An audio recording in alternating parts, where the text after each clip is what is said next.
नहमदुहु नसल्ली अला रसूलिल करीम अम्मा बाद फ़ाऊज़ु बिल्लाहि मिनश शैतानिर रजीम बिस्मिल्लाहिर रहमानिर रहीम अल्हम्दुलिल्लाहि रब्बिल आलमीन अर्रहमानिर रहीम मालिकि यौमिद्दीन इय्याका नअबुदु व इय्याका नस्तईन इहदिनस सिरातल मुस्तकीम सिरातल लज़ीना अनअमता अलैहिम गैरिल मग़दूबि अलैहिम वलद्दॉल्लीन आमीन। रब्बना आतिना मिन लदुनका रहमतन व हय्यि लना मिन अमरिना रशदा रब्बि इश्रह ली सदरी व यस्सिर ली अमरी वहल्लुल उक़दतम मिन लिसानी यफ़क़हू क़ौली। अस्सलामु अलैकुम व रहमतुल्लाहि व बरकातुहू। तो आज अल्हम्दुलिल्लाह हमारा 5वां रोज़ा और 8th डे कंप्लीट हो गया है। शैतानी वसवसे अल्हम्दुलिल्लाह अभी तक किसी को भी नहीं आए, ना मुझे आए ना आप लोगों को आए, वरना ग्रुप में से निकल जाते। तो अल्लाह करे हम वर्कशॉप कंप्लीट होते तक हम पूरा सुने और उसको सारा जो भी मैं बता रही हूँ सब पे अमल भी करें और अल्लाह से माफ़ी भी मांगे और आगे और इसको आगे से आगे इल्म हासिल करने की जो हमारा पहला पेपर है वल अशरका इल्लल लज़ीना आमनू, तो उसके लिए हम आगे से आगे दौड़ करें, ठीक है। और जो जितनी दौड़ करेगा कोशिश करेगा उतनी ही उसकी दुनिया भी संवरेगी इंशाल्लाह और उतनी ही उसको उसकी आखिरत भी संवरेगी। और सिर्फ उसी की नहीं, उसके शौहर की, उसकी औलाद की, उसके ख़ानदान की, जिस जिनको वो बताना चाहेगा और जिन जिनको वो बचाना चाहेगा, ठीक है। तो ये आप सब पे डिपेंड करता है इंडिविजुअली। तो आज अल्हम्दुलिल्लाह रमज़ान का 5th रोज़ा है और वर्कशॉप का 8वां दिन हो चुका है। तो तस्बीह जैसे कि मैं ना ये स्क्रीनशॉट जब आपको भेजती हूँ ना, तो आप तस्बीह वगैरह तो ख़त्म कर ही लें, है ना, क्योंकि सुबह से लेकर अभी तक आप लेटे भी हुए, नींद भी नहीं आ रही, तो ये तो कभी भी पढ़ सकते हैं, लेट कर बैठ कर कोई काम काज कर रहे हैं। सिर्फ आपको वॉशरूम में नहीं पढ़ना है, ठीक है ना। जब आपके कपड़े उतरे हुए हो, नापाक हो आप, नापाक नहीं, कपड़े उतरे हुए हो, ठीक है ना। फिर नापाक में ये मसला आ जाएगा कि पीरियड्स में पढ़ सकते हैं कि नहीं, जनाब नहीं पढ़ सकते हैं, ठीक है, जुबान पाक है। पर आप वॉशरूम में तो आप फिर बिल्कुल नंगे होते हैं, या तो पॉटी करने जाते हैं या वॉशरूम फ्रेश होने जाते हैं या फिर नहाने जाते हैं। तो कुल मिला के वॉशरूम के अंदर नहीं पढ़ना है, कोशिश करनी है। वैसे आपकी ज़िक्र ज़ुबान से तर हो जाएगी ना, तो वहाँ भी आपकी आदत हो जाएगी, पर फिर तौबा अस्तगफिरुल्लाह कह के उसको कोशिश करनी है बंद करने की, ठीक है। तो कुल मिला के ये बात है। तो आज की तस्बीह फर्स्ट अशरे की तस्बीह तो आपको पढ़नी है 10 दिन तक। फिर ला इलाहा इल्लल्लाह पहला कलमा, दुरूद इब्राहिम कम से कम एक, जो भी मैंने बता ही रखा है, और ज़्यादा से ज़्यादा आपकी जितनी इच्छा है या जितनी आपके पास टाइम है या आपकी हिम्मत है। फिर सुबहान अल्लाह व बिहम्दिही सुबहान अल्लाहिल अलील अज़ीम, इसकी एक तस्बीह पढ़ लें। फिर 4th कलमा, 3rd कलमा, आयत करीमा और हस्बुनल्लाहु व निअमल वकील, ठीक है, ये पढ़नी है। अब आज की जो हदीस है, अद्दुआउ सिलाहुल मोमिन, ठीक है ना, दुआ मोमिन का हथियार है। मतलब हम दुआओं से अल्लाह ताला को खुश कर सकते हैं, हमारी दुआएं ऐसी होनी चाहिए। तो दुआ के रिलेटेड आज मैंने समझाया है, तो मैं अभी अपन डिस्कस करते हैं। पहले ये अपन जो अपने क्राइटेरिया है वो डिस्कस कर लें। फिर सूरह में आज सूरह नास कंप्लीट करेंगे, ठीक है। कुरान पाक की सबसे आखिरी सूरह है सूरह नास, ठीक है, कुल औज़ु बिरब्बिन नास। तो वो हम उसका तर्जुमा वगैरह देखेंगे, पढ़ेंगे। और फिर दुआ जो पढ़ने की है वो आज है गुफरान का, बिल्कुल छोटी है। ये वॉशरूम से बाहर निकलते वक्त, वॉशरूम में अंदर जाते वक्त मैंने आपको लिखा दी है, शायद पहले या दूसरे दिन में होगी, अल्लाहुम्मा इन्नी औज़ु बिका मिनल खुबूसी वल खबाइस, ठीक है। तो वो आपने याद कर ही ली होगी। और आपको ईद के बाद, अभी तो वक्त नहीं होगा, ईद के बाद आप जहाँ भी कुरान और हदीस और ये किताबें जहाँ आपके जो भी सिटीज़ में आप रहते हैं वहाँ पे शॉप में जो मिलती है वहाँ पे स्टिकर्स अवेलेबल होते हैं, ठीक है। तो ये स्टिकर्स आप चिपकाएं, तो इससे क्या आपके बच्चे भी पढ़ेंगे, आपके शौहर भी पढ़ेंगे, नज़रों के सामने आएगा तो सब पढ़ेंगे ना।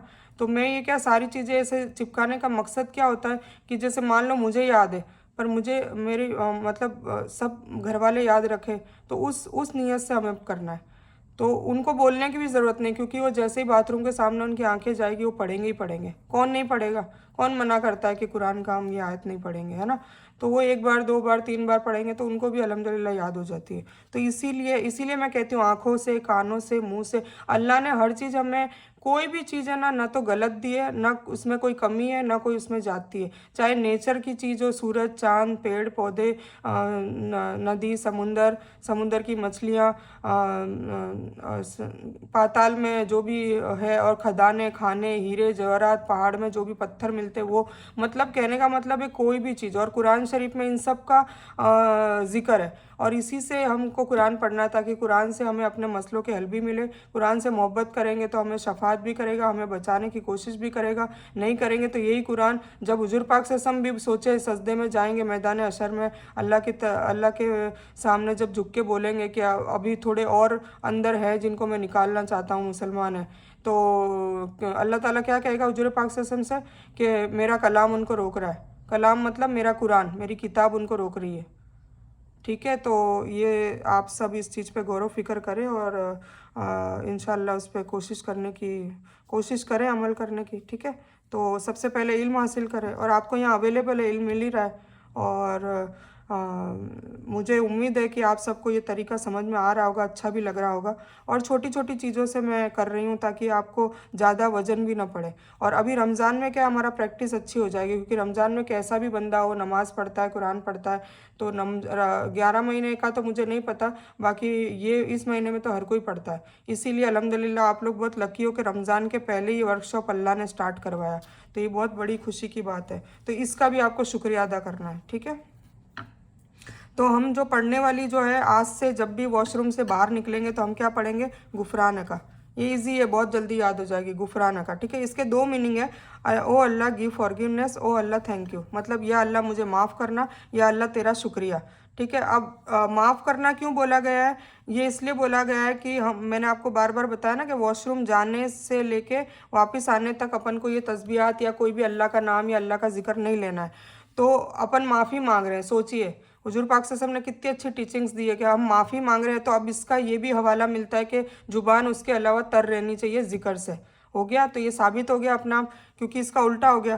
तो माफ़ी इसलिए मांग रहे हैं कि हमने वॉशरूम में जाने से लेके वापस आने तक तेरा जिक्र नहीं किया, मतलब तेरा नाम नहीं लिया, तो इसलिए हम माफ़ी मांगते हैं। ठीक है, पहला तो ये हो गया। और फिर ओ अल्लाह तेरा शुक्रिया, शुक्रिया का मतलब ये है कि हमारे को वहाँ पर गंदी जगह पर मौत नहीं आई।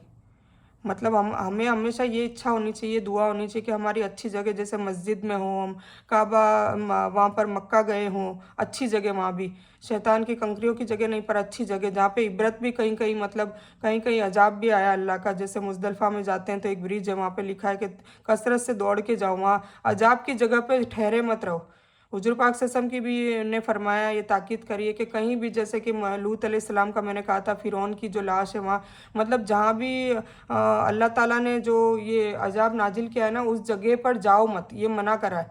तो हम तो खाली फ़ोन में देख सकते हैं, तो अच्छी बात है फ़ोन में देखें, वो भी किस नीयत से कि उससे अपना ईमान ताज़ा हो, अपन को अल्लाह का खौफ तारी हो कि अल्लाह क्या क्या नहीं कर सकता, अल्लाह ने क्या क्या करा है, वो सब कुरान में बयान है। ठीक है, तो वो इसलिए मैंने बताया था।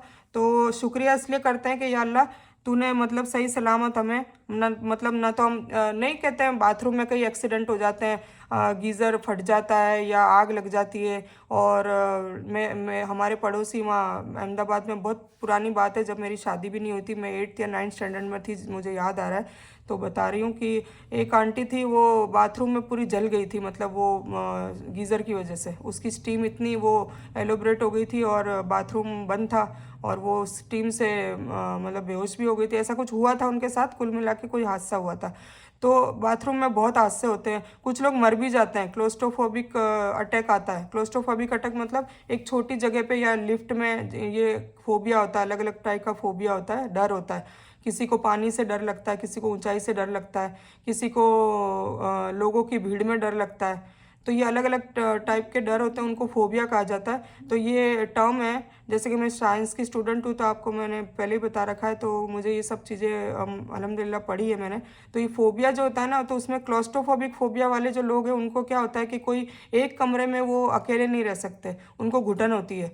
तो और लिफ्ट तो सोचे और छोटी हो गई, बाथरूम और छोटा हो गया, तो उनको ये क्लोस्ट्रोफोबिक अटैक कभी भी आ सकता है। तो डॉक्टर्स उनको क्या कहते हैं कि जब क्लोस्ट्रोफोबिया वाले जो लोग हैं उनको ऐसी चीज़ों पर या तो अकेले ना जाएं और या फिर है ना खुला रखें उसको, जैसे बाथरूम में नहाने जाए तो आप खुला रखें, ठीक है। तो वो उनको ताकीद की जाती है डॉक्टर्स की तरफ से। तो हम शुक्रिया भी कर रहे हैं और माफ़ी भी मांग रहे हैं। तो ये हो गया। तो आज से आपको इंशाल्लाह कोशिश करनी है गुफराना का पढ़ना है। जब आप वॉशरूम से बाहर आते हो तब, अंदर जाते हो वो मैंने आपको पहले बता दी है। दुआ आज मांगने वाली हम पढ़ेंगे अल्लाहुम्मा अज़िरना मिनन नार। मैंने कल आपको बताई थी अल्लाहुम्मा इन्नी असअलुका अल जन्ना, मतलब 3 बार सुबह और 3 बार शाम को हमें जन्नत के लिए मांगना है, जन्नत मांगनी है, जन्नत के लिए सवाल करना, ऐसे तो उसका तर्जुमा है। तो सवाल करने को मांगना कहते हैं और दुआ को कहते हैं पुकारना, अल्लाह को पुकारना, गिड़गिड़ा के पुकारना, या अल्लाह तू तू इतना रहमान है, तू इतना रहीम है, जैसे हम दुआ मांगते हैं, ठीक है। तो तू इतना रहीम है, तू हमें ये अता कर, ये अता कर। तो जो अता कर हम कहते हैं ना वो हम मांगते हैं, सवाल करते हैं। और हम जो अल्लाह को पुकारते हैं मतलब हम अल्लाह से जो बातचीत करते हैं वो क्या होता है, दुआ, ठीक है ना। तो दुआ मोमिन का आज हथियार है, वो मैंने आपको बताई दिया है। वो अपन डिस्कस करेंगे आगे, लंबी है कि कैसे मोमिन का हथियार है, वो अभी करते हैं। फिर अल्लाहुम्मा अज़िरना मिनन नार, इसका मतलब है या अल्लाह हमें जहन्नम की आग से बचा।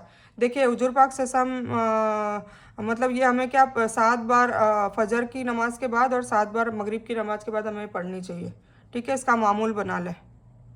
जो जो अमल में लानी चाहिए वो मैं साइड में ये भी लिखती रहूँगी, स्क्रीनशॉट आप ले लेना। मैं आपको ये मैं ये बाद में लिखती हूँ, जब मैं डिस्कस करती हूँ तो मैं आपको बाद की भी स्क्रीनशॉट दे दूँगी। पहले की इसलिए देती हूँ कि कुछ लोग बेचैन हो जाते हैं कि कब भेजोगे कब भेजोगे, इसलिए मैं पहले की भी भेज देती हूँ ताकि उनको लगता है कि अब वीडियो बन रही है और इंशाल्लाह कुछ देर में आ जाएगी। और बाद में इसलिए मैं भेजूँगी क्योंकि मैं जब डिस्कस करती हूँ तब मैं कुछ चीज़ें मुझे ऑटोमेटिक अल्लाह याद दिलाता है, उस वक्त याद नहीं होती क्योंकि मैं फटाफट बस लिख देती हूँ और फिर उस वक्त याद दिलाता है, बात करते हैं तब, तो फिर मैं उस वक्त हाथों हाथ लिखती हूँ। इसलिए आपको बात की भी स्क्रीनशॉट भेज दूँगी। और वैसे मैं ना ऐसे देखो अभी मैं पूरा ये आपको दिख ही रहा होगा, तो आप स्क्रीनशॉट वैसे भी ले सकते हैं पॉज करके, ठीक है, उसको वीडियो को। तो या अल्लाह हमें जन्नम की आग से बचाइए अपन को पढ़नी है 7 बार फजर की नमाज के बाद और 7 बार मगरिब की नमाज के बाद। अब नमाज में हम सूरह फातिहा, कल रह गया था, कल एक्चुअली मेरी तबीयत थोड़ी नासाज थी और मैं डॉक्टर के पास गई थी, तो ये मेरे पास टाइम कम था, रोज़ा भी खुलने का टाइम था और कुछ मुझे वो भी करवानी थी, क्या कहते हैं, टेस्ट करवाने थे, एक्सरे वगैरह सब कुछ, तो उसमें मेरा बहुत टाइम ज़ाया हो गया, ठीक है। तो अपन फिर कल मैंने एक बोला था तो आज 2 कर लेंगे इंशाल्लाह। फिर टास्क है अपने पड़ोसियों से आज बात करें, ठीक है ना। टास्क क्या है, अपने पड़ोसियों से आज बात करें। जैसे कि मैंने सीरीज़ वाइज बता रही हूँ। सबसे पहले मैंने कहा था माँ बाप से बात करें, उनको शुक्रिया अदा करें, उनसे माफ़ी मांगे, उनके गले लगे। सेकंड कहा था शौहर से, ठीक है। थर्ड कहा था भाई बहनों से। और आज फोर्थ जो टास्क है वो है पड़ोसियों से, ठीक है। अब आप कर रहे हैं नहीं कर रहे हैं मुझे नहीं पता, सारे रिप्लाई नहीं दे रहे हैं, तो ठीक है आपकी मर्जी है। और हो सकता है, और मैं ये भी मानती हूँ कि सबके पास टाइम नहीं होगा क्योंकि रमज़ान है, तो कोई बात नहीं। पर ये फीडबैक आप ज़रूर देना जब भी आप फ्री हो, और देते रहना, ठीक है ना। तो कोई दे देता है कोई नहीं देता है, तो ठीक है। मैं अभी तो रमज़ान है तो मैं क्या बताऊँ, मैं खुद भी बिज़ी हूँ, तो मैं समझ सकती हूँ कि कितना बिज़ी शेड्यूल चलता है, ठीक है। तो और पर करना ज़रूर है, ठीक है ना। अब तो मैं थोड़ा थोड़ा दे रही हूँ क्योंकि मैं खुद भी सोच रही हूँ, क्योंकि मैं इतनी बिज़ी हो रही हूँ तो आप लोग भी बिज़ी होंगे, तो आप है ना थोड़ा सा इसको शॉर्ट करें। क्योंकि हमारी दूसरी इबादत, देखो दूसरी इबादत में मैं आपको एक वीडियो भेजूंगी डॉक्टर इसरार साहब का, उसमें तरावी के हवाले से और सारी बातें बताई है। अब आपको एकदम से बताऊंगी तो एक होता है ना कि जो हम कई सालों से मामूल में होते हैं तो हमें छोड़ने में दिक्कत होती है, तो दिक्कत हो सकती है। पर मैं आपको वीडियो भेजूंगी और वीडियो के बाद फिर मैं ना हो सकता है थोड़ा सा आपको और समझाऊं कल, ठीक है ना। आज तो वीडियो भेज दूंगी, तो वो वीडियो लाजमन देखें, अच्छे से देखें, सही से देखें, क्योंकि उनका उर्दू अल्फाज ज़्यादा है, तो क्या पता आधे लोगों को समझ में आए नहीं आए। फिर मैं अपनी लैंग्वेज में, जो कि अपनी सबकी एक ही लैंग्वेज है, तो उसमें मैं आपको बताऊंगी, तो इंशाल्लाह ज़्यादा से समझ में आएगा। पर आप वीडियो ज़रूर देखें। जिसको समझ में नहीं आ रही है, टाइम है, तो 1 बार देखें, 2 बार देखें, 3 बार देखें, इंशाल्लाह समझ में आएगी।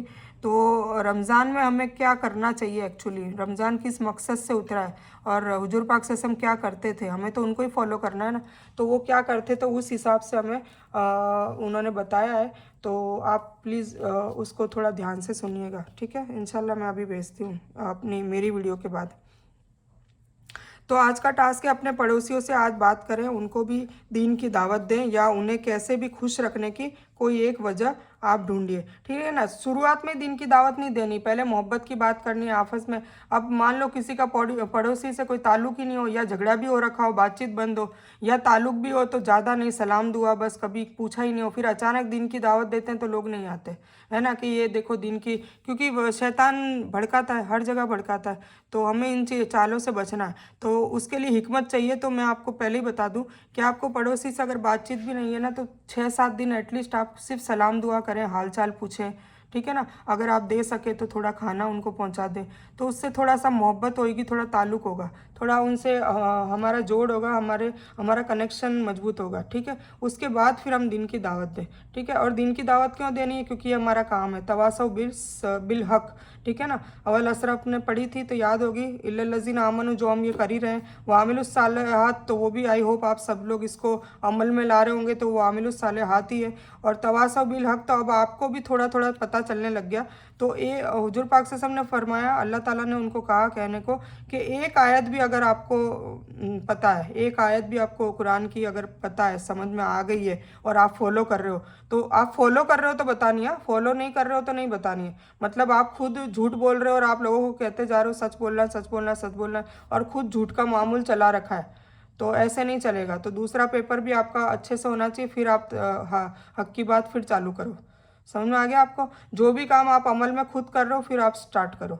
तो तवासौ बिल हक और तवासौ बिस सब्र तो है ही। सब्र तो हमें हर हाल में करना है। मान लो दिन की दावत देते हैं और वो चिढ़ के कुछ बोल देता है या कुछ भी सुना देता है, तो हमें उनके सामने वापस झगड़ा नहीं करना है। हमें हुजूर पाक से हम जैसे अखलाक रखने।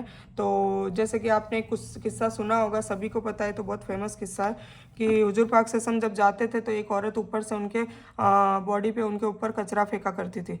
तो वो फिर कचरा साफ करके फिर निकल जाते थे, फिर ऐसा होता, फिर ऐसा होता, रोज़ाना ये मामूल बना रहता। और वो हुजूर पाक सल्लल्लाहु अलैहि वसल्लम को कितनी तकलीफ़ होती, वापस घर जाते, नहाते, गुस्ल करते, वापस कपड़े धोते, ये सारी चीज़ें उनको कितनी तकलीफ़ होती थी। फिर भी देखें उनके अखलाक देखें। फिर एक बार क्या होता है कि वो कचरा नहीं फेंकती है, तो हुजूर पाक सल्लल्लाहु अलैहि वसल्लम क्या कहते हैं, ऐसे नहीं कि खुश होते हैं कि चलो अब नहीं फेंका, नहीं, वो फिर फिक्र करने लग जाते हैं कि क्या हुआ, आज उस औरत ने मेरे ऊपर कचरा क्यों नहीं फेंका। तो पता चला किसी से कि है ना वो बीमार है, तो फिर उसकी तबीयत पूछने जाते हैं, फिर वो कहते हैं, तो जब तबीयत पूछते हैं, दिल से उससे बातें करते हैं, उसको बताते हैं कि घबराने की ज़रूरत नहीं है, हौसला देते हैं, क्योंकि बीमार आधे साइकोलॉजिकली वीक हो जाते हैं, वैसे फिजिकली भी कमज़ोर होते हैं और वो मेंटली भी कमज़ोर होता है। तो हमें जब कोई बीमार होना तो उसको मेंटली भी स्ट्रॉन्ग करना चाहिए, उसको बार बार उसको ये हेल्प करनी चाहिए, बोल बोल करके, नहीं अल्लाह ठीक कर देगा, कोई ऐसे की भी बड़ी बीमारी हो। तो अल्फाज से बहुत चीज़ें होती है, अल्फाज से इंसान को बहुत मोटिवेशन मिलता है। और कुछ लोग क्या डरा देते हैं कि बस तू तो आए दिन बीमार पड़ जाती, या फिर तेरे को तो बीमारी ये हो गई है तो अब तो इसका कोई इलाज है ही नहीं, अब तो बस मर जाएंगे, या कोई भी वॉटेवर। तो इस तरीके से डराना भी नहीं है, घबराना भी नहीं है, बल्कि उनको अच्छी बात कहनी है और अल्लाह की तरफ रहनुमाई करनी है कि आप अल्लाह की तरफ बढ़ो और अल्लाह से माफ़ी भी मांगो और अल्लाह से दुआ करो कि मुझे सेहत कामिला अता फरमाए और आफ़ियत वाली दुआ करो। तो ये सब चीज़ें उनको बताओ। और अल्लाह का एक नाम है या मतीन, जो बीमार पड़ता है ना ज़्यादा, उसको या मतीन कसरत से पढ़ना चाहिए। तो ये भी हम अल्लाह के नाम भी डिस्कस करेंगे इंशाल्लाह। तो अभी तो रमज़ान है, तो मैं क्या क्या करूँगी इंशाल्लाह, वर्कशॉप नंबर 2 में हम अल्लाह के नाम ले लेते हैं, ठीक है। तो अल्लाह के नाम करेंगे तो उसमें हमें हर अल्लाह का नाम का मीनिंग पता होगा ना, तो हमें पता चलेगा, ऑटोमेटिक पता चल जाएगा कि इस मुसीबत में हमें ये वाला नाम ज़्यादा पढ़ना है, ठीक है। तो बीमारों को या मतीन पढ़ना चाहिए, तो या रहमान और या रहीम तो सभी मुसीबत में पढ़ना चाहिए, तो या रहमान या रहीम या मतीन, ठीक है ना। तो इस तरीके से हर नाम का एक मतलब है और वो नाम का एक मकसद है, ठीक है। तो हमें ये चीज़ बतानी चाहिए। तो तो हमें ऐसे अखलाक रखने, बताने का मतलब है। हुजूर पाक से हमने कचरे फेंकने वाली औरत की तबीयत पूछी तो फिर वो इस्लाम ले आई कि जब मैंने इतनी आपको तकलीफ़ दी, आपने कभी भी मुझे रिएक्शन नहीं दिया, कभी भी मुझे मतलब न, आप कुछ भी कर सकते थे, आप पुलिस को भी बोल सकते थे, आप मेरी FIR करा सकते थे, जो उस ज़माने में जैसा चलता था कायदा कानून, तो आपने कुछ भी नहीं किया और आपने ना आज नहीं फेंका, मेरी कमज़ोरी थी, मुझे पता चला, तो आपने पता भी करा और आप मेरे घर तक आ गए, मेरी खबर पूछ रहे हैं और मुझे अच्छे से समझा रहे हैं। तो जब आप इतने अच्छे, तो आपका अल्लाह कितना अच्छा होगा। तो हुजूर पाक से हमको देख कर लोग इस्लाम लेकर आए। तो हमें भी अपने अखलाक अच्छे करने, अखलाक अच्छे करेंगे तो हमें लोग सुनेंगे, अगर अखलाक अच्छे नहीं करेंगे तो नहीं सुनेंगे, ठीक है ना। तो सबसे पहले अपने अखलाक पे वर्क करना है और ये करते रहना है। ऐसा नहीं कि फिर अखलाक अच्छे नहीं हो रहे, करते रहना, कोशिश करती रहनी है, क्योंकि किसी में 10 कमियाँ है, किसी में, तो धीरे धीरे धीरे धीरे निकालनी, और इंशाल्लाह अल्लाह आसान करता है और निकालता भी है, ठीक है। तो माँ के पेट से तो कोई भी सीख के नहीं आता, सबको यहाँ आके ही सीखना है। और जब कब्र में जाएंगे उससे पहले पूरा मुकम्मल कामयाबी लेके जाना है इंशाल्लाह। जो मैंने एक मालिक और नौकर की जो कहानी सुनाई थी, तो आज मैं आपको इंशाल्लाह देखो टाइम नहीं मिलता, मैं बोल तो देती हूँ, पर इंशाल्लाह मैं आपको आज एक स्टोरी और सुनाना चाह रही हूँ। तो वो देखते हैं अब सुना पाती हूँ या नहीं। फिर रमज़ान की लिस्ट हम डिस्कस करेंगे 1 से 10, ठीक है।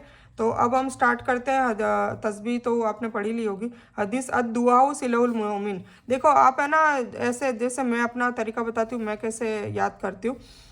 जैसे कुछ वर्ड में तो अपन को पता ही होता है, जैसे दुआ है, ये दुआ है ना, तो ये दुआ आ गई, ठीक है। तो अपन को ये ऐड करना, अद्दुआउ अद्दुआउ अद्दुआउ, दुआ, ठीक है, आ गया।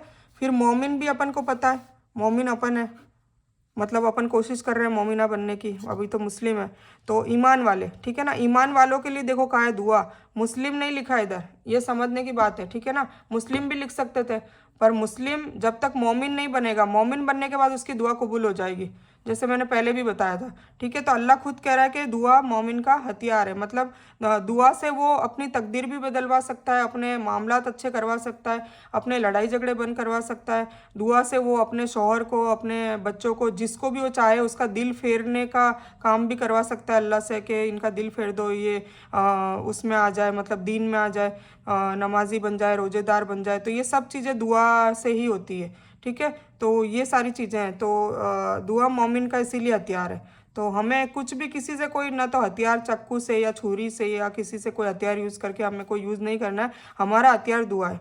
हमें सिर्फ अल्लाह के सामने 2 हाथ फैलाना है और अल्लाह से मांगना है। अल्लाह ही करेगा और अल्लाह ही कर सकता है, हम कुछ नहीं कर सकते। और हम उनको, जैसे बच्चों को नमाज के लिए बोलेंगे, रोज़े के लिए बोलेंगे, वो फेडअप हो जाएंगे हमसे, मतलब अब हमसे उकता जाएंगे, थक जाएंगे कि यार रोज़ एक ही बात, नमाज नमाज नमाज। तो नहीं बोलनी है हमें, उनको नहीं बोलनी है, हमें अल्लाह को बोलनी है ना। अल्लाह दिल फेर देगा, उसका अपने आप नमाजी बन जाएगा, ज़रिया बना देगा। तो हमें अल्लाह से मांगनी है और अल्लाह कबूल करता है, अल्हम्दुलिल्लाह। मेरा खूब एक्सपीरियंस है, होता है, धीरे धीरे सब होता है, ठीक है। तो दुआ मोमिन का हथियार है। तो मोमिन हमने ऐसे याद कर दिया, मोमिन, इसमें ये मैं अरेबिक के हिसाब से लिख रही हूँ, ठीक है, मोमिन और अद्दुआउ। अब हमें सिर्फ हथियार, तो अब देखो हम एक वर्ड भी इसके साथ साथ सीख सकते हैं, सिलाहुल। तो सिला मतलब, अल तो वो हो गया कि का, ठीक है, तो सिला, तो सिला मतलब हथियार, हो गया। तो इस तरीके से आप याद कर सकते हैं, तो हिंदी भी समझ में आएगा और अरबिक भी समझ में आएगा। तो अद्दुआउ सिलाहुल मोमिन, ठीक है। ये हदीस है आज की। सूरह हम नास कवर कर लेते हैं, तो सूरह नास चलो अभी कवर कर लेते हैं। आउज़ु बिल्लाहि मिनश शैतानिर रजीम, बिस्मिल्लाहिर रहमानिर रहीम। जैसे कि मैंने बताया था ना, सूरह नास आखिरी है, देखिए ये आखिरी सूरह है। तो आउज़ु बिल्लाहि मिनश शैतान, ये मक्का में नाजिल हुई थी, इसकी 6 आयत है, ठीक है।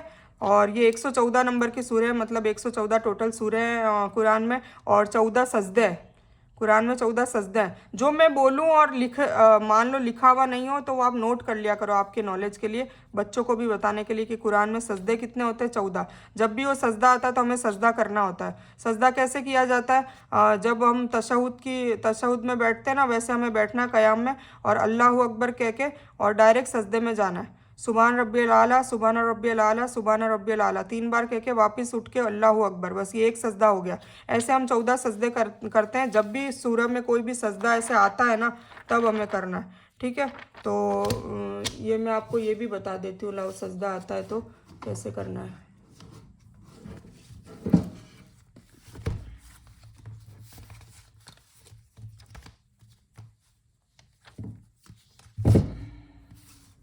जैसे कि इसमें सूरह सजदा है, जो सूरह मुल्क और सजदा हुजूर पाक से हम ईशा की नमाज के बाद पढ़ा करते थे।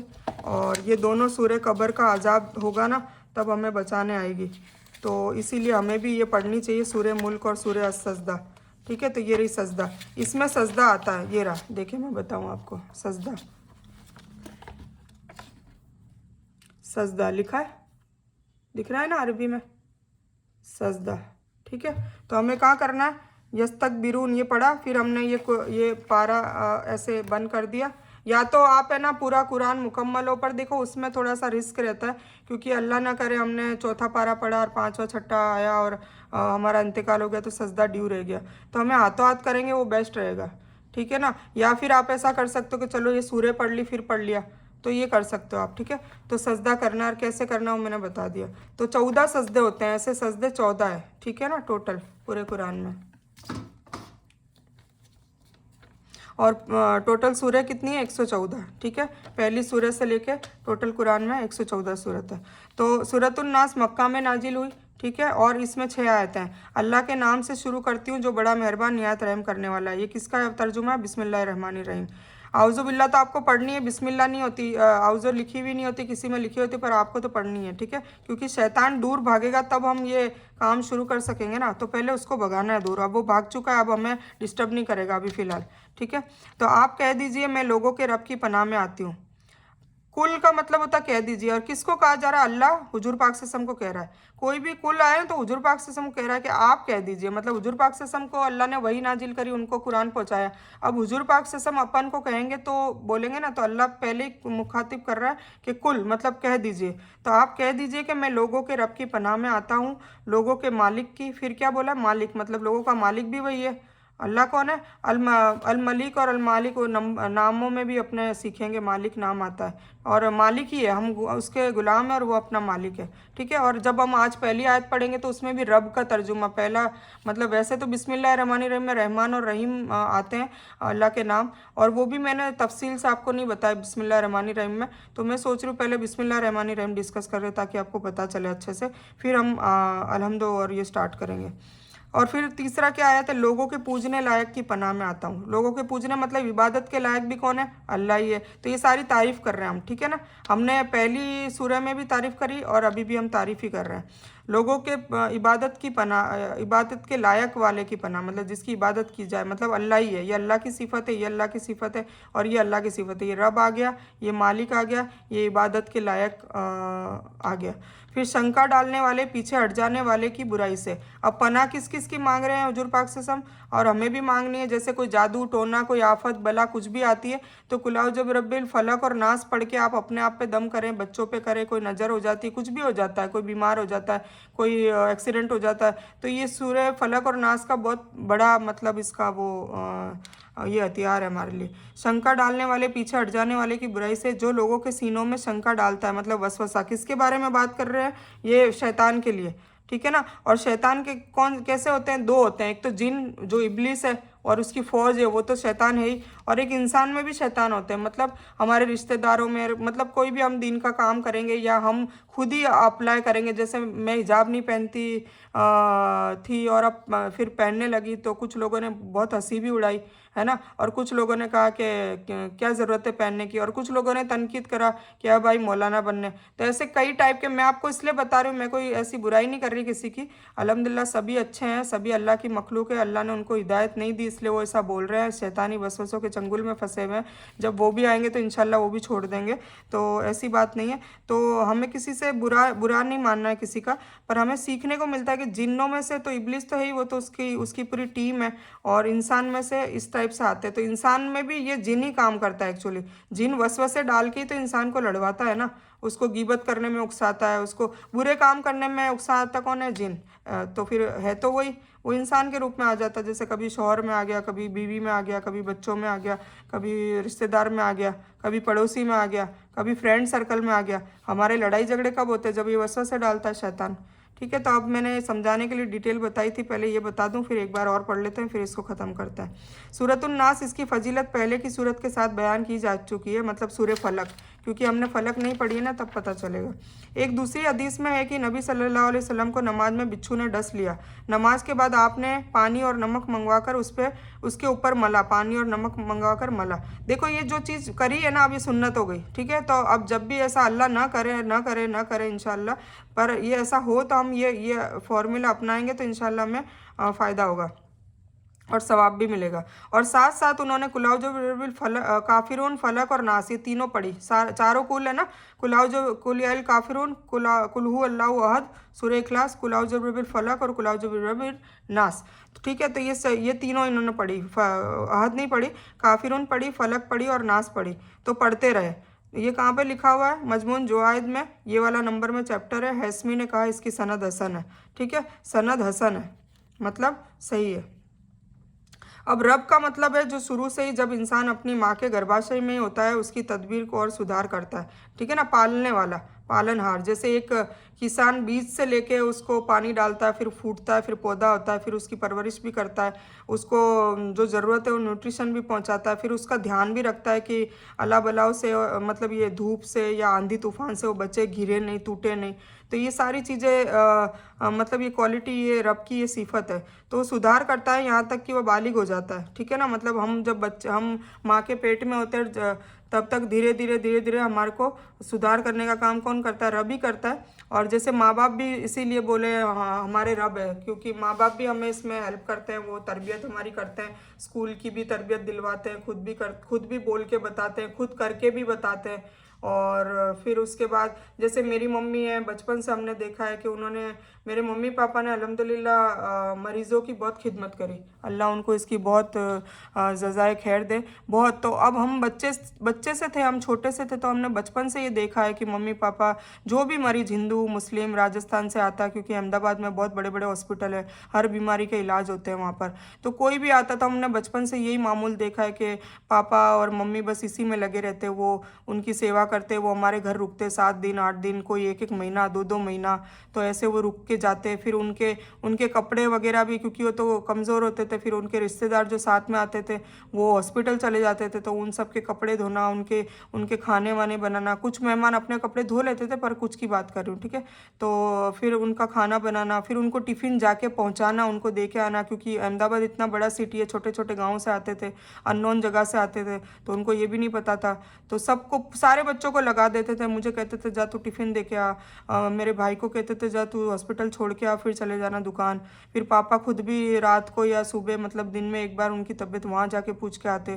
फिर मम्मी खाना बनाती, मम्मी उनकी सेवा में लगी रहती। कहने का मतलब है ये भी देखो बहुत बड़ी खिदमत है, और खिदमत से मिलता है खुदा। तो उन्होंने करा, तो अब ये सिफत हम में भी आ गई ना, तो हम भी अल्हम्दुलिल्लाह करते हैं। तो कोई भी बीमार होता है, कहीं से बीमार होता है, तो एटलीस्ट कुछ भी नहीं कर पाते हैं, मतलब कभी काम की भी मसरूफियत होती है, तो एटलीस्ट उनको फ़ोन पे तो तबीयत पूछ ही लेते हैं, नहीं तो उनको जाके पूछ कर आते हैं। तो ये मामूल तो है ही। और कभी कोई ऐसा सीरियस हो जाता है तो उनके साथ भी जाना पड़ता है, तो जाते हैं। मतलब जैसी उस वक्त हमें लगता है कि जैसा उस वक्त क्या करना चाहिए। ठीक है, तो ये मैंने याद आ गया, अल्लाह ने याद दिलाया इसलिए बता दी स्टोरी। तो ऐसे माँ बाप क्या करते हैं, हमें सारी चीज़ें करके बताते हैं। देखो इसीलिए मैंने बार बार कहा है कि अगर आप चाहते हैं ना कि आपके बच्चे नमाज़ पढ़े, तो आप उनके सामने खुद नमाज़ पढ़ें, वज़ू बनाएं, तो वो देखेंगे तो करेंगे। देखेंगे तो बोलने की भी ज़रूरत नहीं। जब बिल्कुल छोटे बच्चे को, तो वो तो फिर वो हमें माँ को फॉलो ही करता है, वैसे भी करता है, नहीं बताते तो भी। माँ टीवी देखती तो टीवी देखने लग जाता है, माँ गॉसिपिंग करती तो उसका भी दिमाग गॉसिपिंग में ही चलता है, मतलब गीबतों में और बुराइयों में और इसमें। माँ अगर डांसर है तो वो बच्चा भी डांसर ही होता है, क्योंकि माँ को देख देख के वो डांस करना सीख जाता है। तो हम जो करेंगे वैसे ही हमारे बच्चे करेंगे, तो उसके लिए हमें सुधरने की ज़रूरत है। और फिर हमें क्या करना है, हमें बच्चों और शौहर दोनों को साथ साथ में तरबियत करते रहना है, तो इंशाल्लाह फ़र्क पड़ेगा। धीरे धीरे होगा, सब्र भी करना है, तवासौ बिल हक़ के बाद सब्र करना है। यूँ नहीं कि मैंने बोल दिया नमाज नहीं पढ़ता, अब मैं तेरे को देख ऐसे करती हूँ, ऐसे नहीं करना। ऐसे करेंगे तो बच्चे हमारे से भागेंगे। अल्हम्दुलिल्लाह देखिए मेरे बच्चा है रेहान, सब जानते हैं आप। अल्हम्दुलिल्लाह मैं इसलिए देखो याद आता है, अल्लाह याद दिलाता, तो मैं बीच बीच में मेरा डिस्कस करती रहूँगी, ताकि आपको इसमें ईमान में इजाफा हो और आपको हेल्प भी मिले कि कैसे करना है। तो मैं एक बात बता रही थी कि शायद मैंने कल ये वीडियो में बताया था, पर कल क्या हुआ एक्चुअली, किसी बंदी ने फ़ोन किया और मैंने एयरप्लेन मोड पे नहीं डाला था। वीडियो एयरप्लेन मोड पे रख के बनानी होती है, तो धीरे धीरे सीख रही हूँ, कभी भूल जाती हूँ। तो कल पता है मेरी कितनी मेहनत ज़ाया हुई। रमज़ान की पूरी 1 से 30 की लिस्ट मैंने बोली, उसमें मुझे 2 घंटे लगे। और वो फ़ोन कब वीडियो उसका बंद हो गया मुझे पता ही नहीं चला, क्योंकि स्टैंड पे रखा होता है तो मुझे पता नहीं चलता है। तो वो कब बंद हो गया मुझे पता नहीं चला। तो ये सब ज़ाया हो गया। खैर कोई नहीं, आज फिर मैंने 1 से 10 ही लिए, तो अपन इंशाल्लाह डिस्कस करेंगे। तो मैं बेटे की बात बता रही थी, तो अमल की बात बता रही हूँ। जैसे कि जब मैं नमाज़ पढ़ती थी ना शुरू शुरू में, जब रेहान बहुत छोटा था माशाल्लाह, और रेहान ने अल्हम्दुलिल्लाह माशाल्लाह उसने माशाल्लाह माशाल्लाह व बारकल्लाहु फी, उसने 4 साल का था ना, 4 साल का, तब कुरान को कंप्लीट कर दिया था अल्हम्दुलिल्लाह। तो उसके लिए क्या है, तलफ़ुज़ से भी ढूंढना था। एक बिहारी आया हमारे मस्जिद में, बिहारी मौलाना थे, तो बिहारी मौलाना आया, तो वो एक दिन मैंने बैठ के सामने देखा कैसे पढ़ा रहे हैं, तो उनका तलफ़ुज़ ऐसा था जैसा हमको पढ़ाया था, मखरज से नहीं था। तो मैंने कहा ऐसा तो गलती मैं नहीं करूँगी, फिर इसका भी ऐसा ही रहेगा जैसे आज मुझे परेशानी हो रही है। मैं बहुत सीख रही हूँ, पर मुझे कुछ लेटर तो मेरे मुंह से निकलते ही नहीं है। तो वो तो बचपन से होता है ना, तो कुछ आदतें क्या बचपन से होती है, मैं एग्जाम्पल इसलिए आपको बता रही हूँ। तो फिर मैंने क्या किया, बहुत ढूंढा बहुत ढूंढा बहुत ढूंढा, बहुत कोशिश करी। ये भी कोशिश है, क्योंकि हम अपने बच्चों को अच्छे से अच्छी तरबियत दिलाने की भी कोशिश करें। ऐसे नहीं कि कोई भी एरा गेरा नत्थु गेरा आके आपको, आपके बच्चों को दीन की या दुनिया दोनों की तालीम दे रहा है, आपके पैसे भी ज़ाया हो रहे हैं, आपका वक्त भी ज़ाया हो रहा है, और आपका बच्चा उससे कुछ फ़ायदा हासिल भी नहीं कर रहा। तो ऐसा नहीं होना चाहिए, उसकी कोशिश करें, देखें, यही हिकमत होती है। आपको ये सारी चीज़ें वॉच भी करनी है, और बीच बीच में भी आपको वॉच करते रहना कि आपका बच्चा कहाँ जा रहा है, किधर कर रहा है, वो सारी चीज़ें। ये देखो, ये सब सिर्फ माँ का काम है, आदमी का काम नहीं है, और शौहर का काम नहीं है। शौहर तो कमाएगा या ये सब चीज़ों का ध्यान रखेगा। कुछ औरतें तो क्या शौहर पे ये भी जिम्मेदारी उंडेल देती है कि जाओ देखो उसको ध्यान रखो। नहीं नहीं, वो कमाने जा रहा है ना, सबसे बड़ा काम वो कर रहा है, हम इतना काम भी नहीं कर सकते। तो हमारे हमारे को और ये काम अल्लाह ने दिया है कि अपनी नस्लों को पैदा करो और उनकी तरबियत करो। तो ये तरबियत का ही हिस्सा है ना पूरा, ये सारा हिस्सा तरबियत में आता है। तो क्या बता रही थी, तो फिर मैंने मौलाना ढूंढा, तो अल्हम्दुलिल्लाह मुझे एक मौलाना मिले, माशाल्लाह मैं आज भी उनको याद करती हूँ। और कई लोगों ने जैसे उसको सुना ना, तो मेरे यहाँ पे बिरादरी के लोगों ने उनका नंबर भी मांगा कि रेहान बहुत अच्छे से पढ़ता है, तलफ़ुज़ भी अच्छा है, और पढ़ाया भी उनको अच्छा है। मतलब एक तरीका भी होता है ना, सिखाने का भी एक तरीका होता है, मेथड होती है। तो कुछ मेथड इतनी ईजी होती है कि लोगों को इंटरेस्ट भी होता है और मज़ा भी आता है। ठीक है, जैसे याद ये मैंने मेथड निकाली वर्कशॉप टाइप, तो वो इजी होती है, अच्छी होती है, समझ में आती है, तो इंटरेस्ट आता है। तो वो शकील सर उनका नाम है, हम सर बोलते थे उनको, मौलाना नहीं, क्योंकि वो एजुकेटेड भी है, ये दीनी तालीम भी पढ़ाते हैं, और वो वैसे बाय प्रोफेशन इंजीनियर है माशाल्लाह। ठीक है ना, तो हमें इसीलिए अपग्रेड भी रहना है, सारा इल्म हासिल करना है। जैसे डॉक्टर जाकिर नायक डॉक्टर है और बाय प्रोफेशन डॉक्टर है, और दीन की माशाल्लाह कितनी खिदमत कर रहे हैं। और डॉक्टर इसरार साहब है, वो भी डॉक्टर है और दीन की खिदमत कर रहे हैं। एक डॉक्टर और है, मैं नाम भूल रही हूँ उनका, तो वो भी डॉक्टर है और दिन की खिदमत कर रहे हैं। तो फिर उसमें क्या, अपनी जो नॉलेज जो दुनिया की होती है वो भी इसमें दीन में हम शामिल कर सकते हैं। ठीक है, तो फिर क्या हुआ, रेहान अल्हम्दुलिल्लाह अच्छा पढ़ने लगा ये वो, तो उसको अखलाक और ये सारी चीज़ें वो सब बताते थे।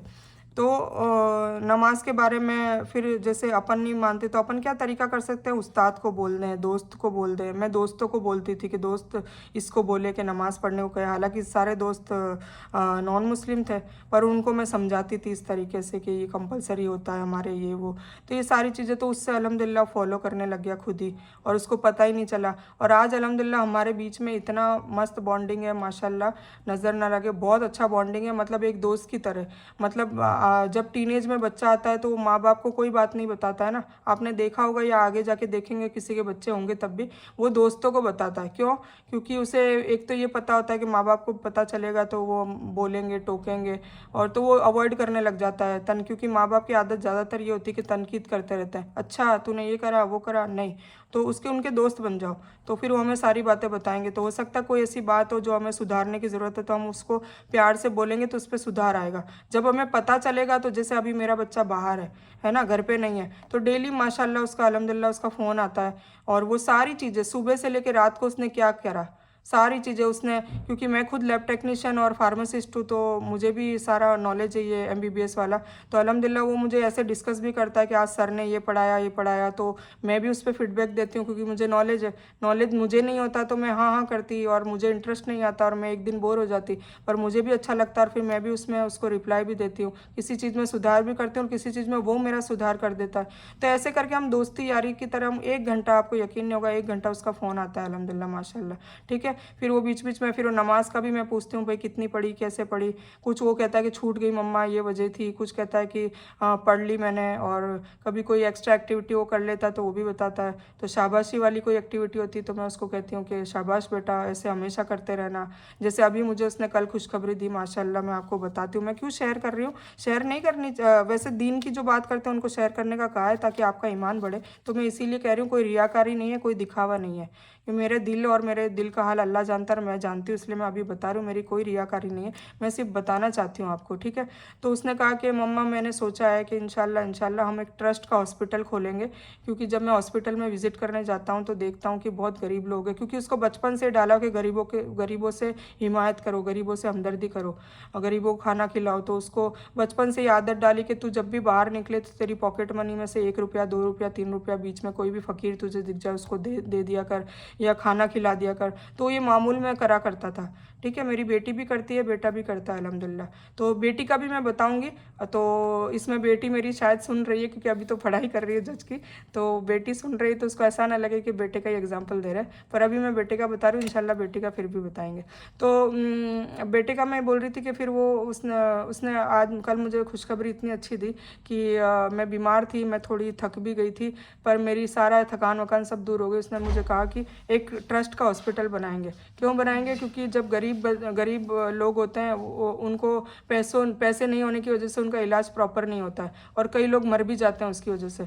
तो हम इंशाल्लाह के ऐसा ट्रस्ट का हॉस्पिटल बनाएंगे। उसमें क्या होता है कि फ्री में उनका इलाज होगा। तो उससे क्या होगा कि उनका इलाज होगा और उनकी जानें बचेगी और उनकी खिदमत भी हो जाएगी और अल्लाह हमसे राजी होगा। कितनी अच्छी बात है। तो इस तरीके से आप है ना डेवलप करें अपने पर्सनालिटी को, अपनी खुद की भी डेवलप करें, यही तो अखलाक होते हैं। और अपने बच्चों में भी डालें, अपने शौहर में, अपने ख़ानदान में, अपने आसपास जिसको आप चाहते हैं जहन्नम की आग से बचाना और कब्र के अजाब से बचाना, उनमें आप डालें, ठीक है। तो रब का मतलब है जो शुरू से ही, जब इंसान अभी माँ के गर्भाशय में होता है उसकी तदबीर में और सुधार आता है, यहाँ तक कि वह बालिग हो जाता है, कि फिर यह तरीका केवल कुछ खास लोगों के लिए नहीं बल्कि सभी मानव जाति के लिए करता है, ठीक है ना। अल्लाह सबके लिए करता है, ऐसा नहीं कि सिर्फ मुसलमान, नॉन मुस्लिम सबके लिए करता है, क्योंकि सभी उसी की मखलूक है। खालिक है, वो खालिक है, ये एक नाम और है खालिक, मखलूक और खालिक, ठीक है। और सभी मानव जाति के लिए ही नहीं, अपनी पूरी मखलूक के लिए करता है। यहाँ केवल इंसानों की चर्चा की मतलब उसकी फजीलत और उसकी अजमत दिखाने के लिए जो उन्हें पूरी मखलूक पर हासिल है। जो सारी दुनिया का पालनहार हो, रब हो, पूरी सृष्टि पर पूरी मखलूक उसी के ताबे हो, वही सत्ता इस बात के लायक है कि उसकी इबादत की जाए, ठीक है ना, अल्लाह की। वही सब लोगों का माबूद है और इसीलिए उसी महान और बुलंद जात की पनाह हमें हासिल करनी चाहिए, ठीक है ना। उसकी पनाह में आएंगे वो हमें, देखिए अल्लाह ताला की रहमत के अंदर हम आ गए तो शैतान कुछ भी नहीं बिगाड़ सकता, क्योंकि अल्लाह से ऊपर तो नाउजुबिल्लाह शैतान है ही नहीं ना। तो अल्लाह की पनाह में आना ज़रूरी है। अल्लाह की पनाह में नहीं होते ना, अल्लाह ने छोड़ रखा होता है हमें, मतलब हमें अपनी रहमत में नहीं ले रखा होता है किसी गुनाह की वजह से, नाराज़गी की वजह से, तब फिर शैतान अपनी चालें आराम से चल सकता है।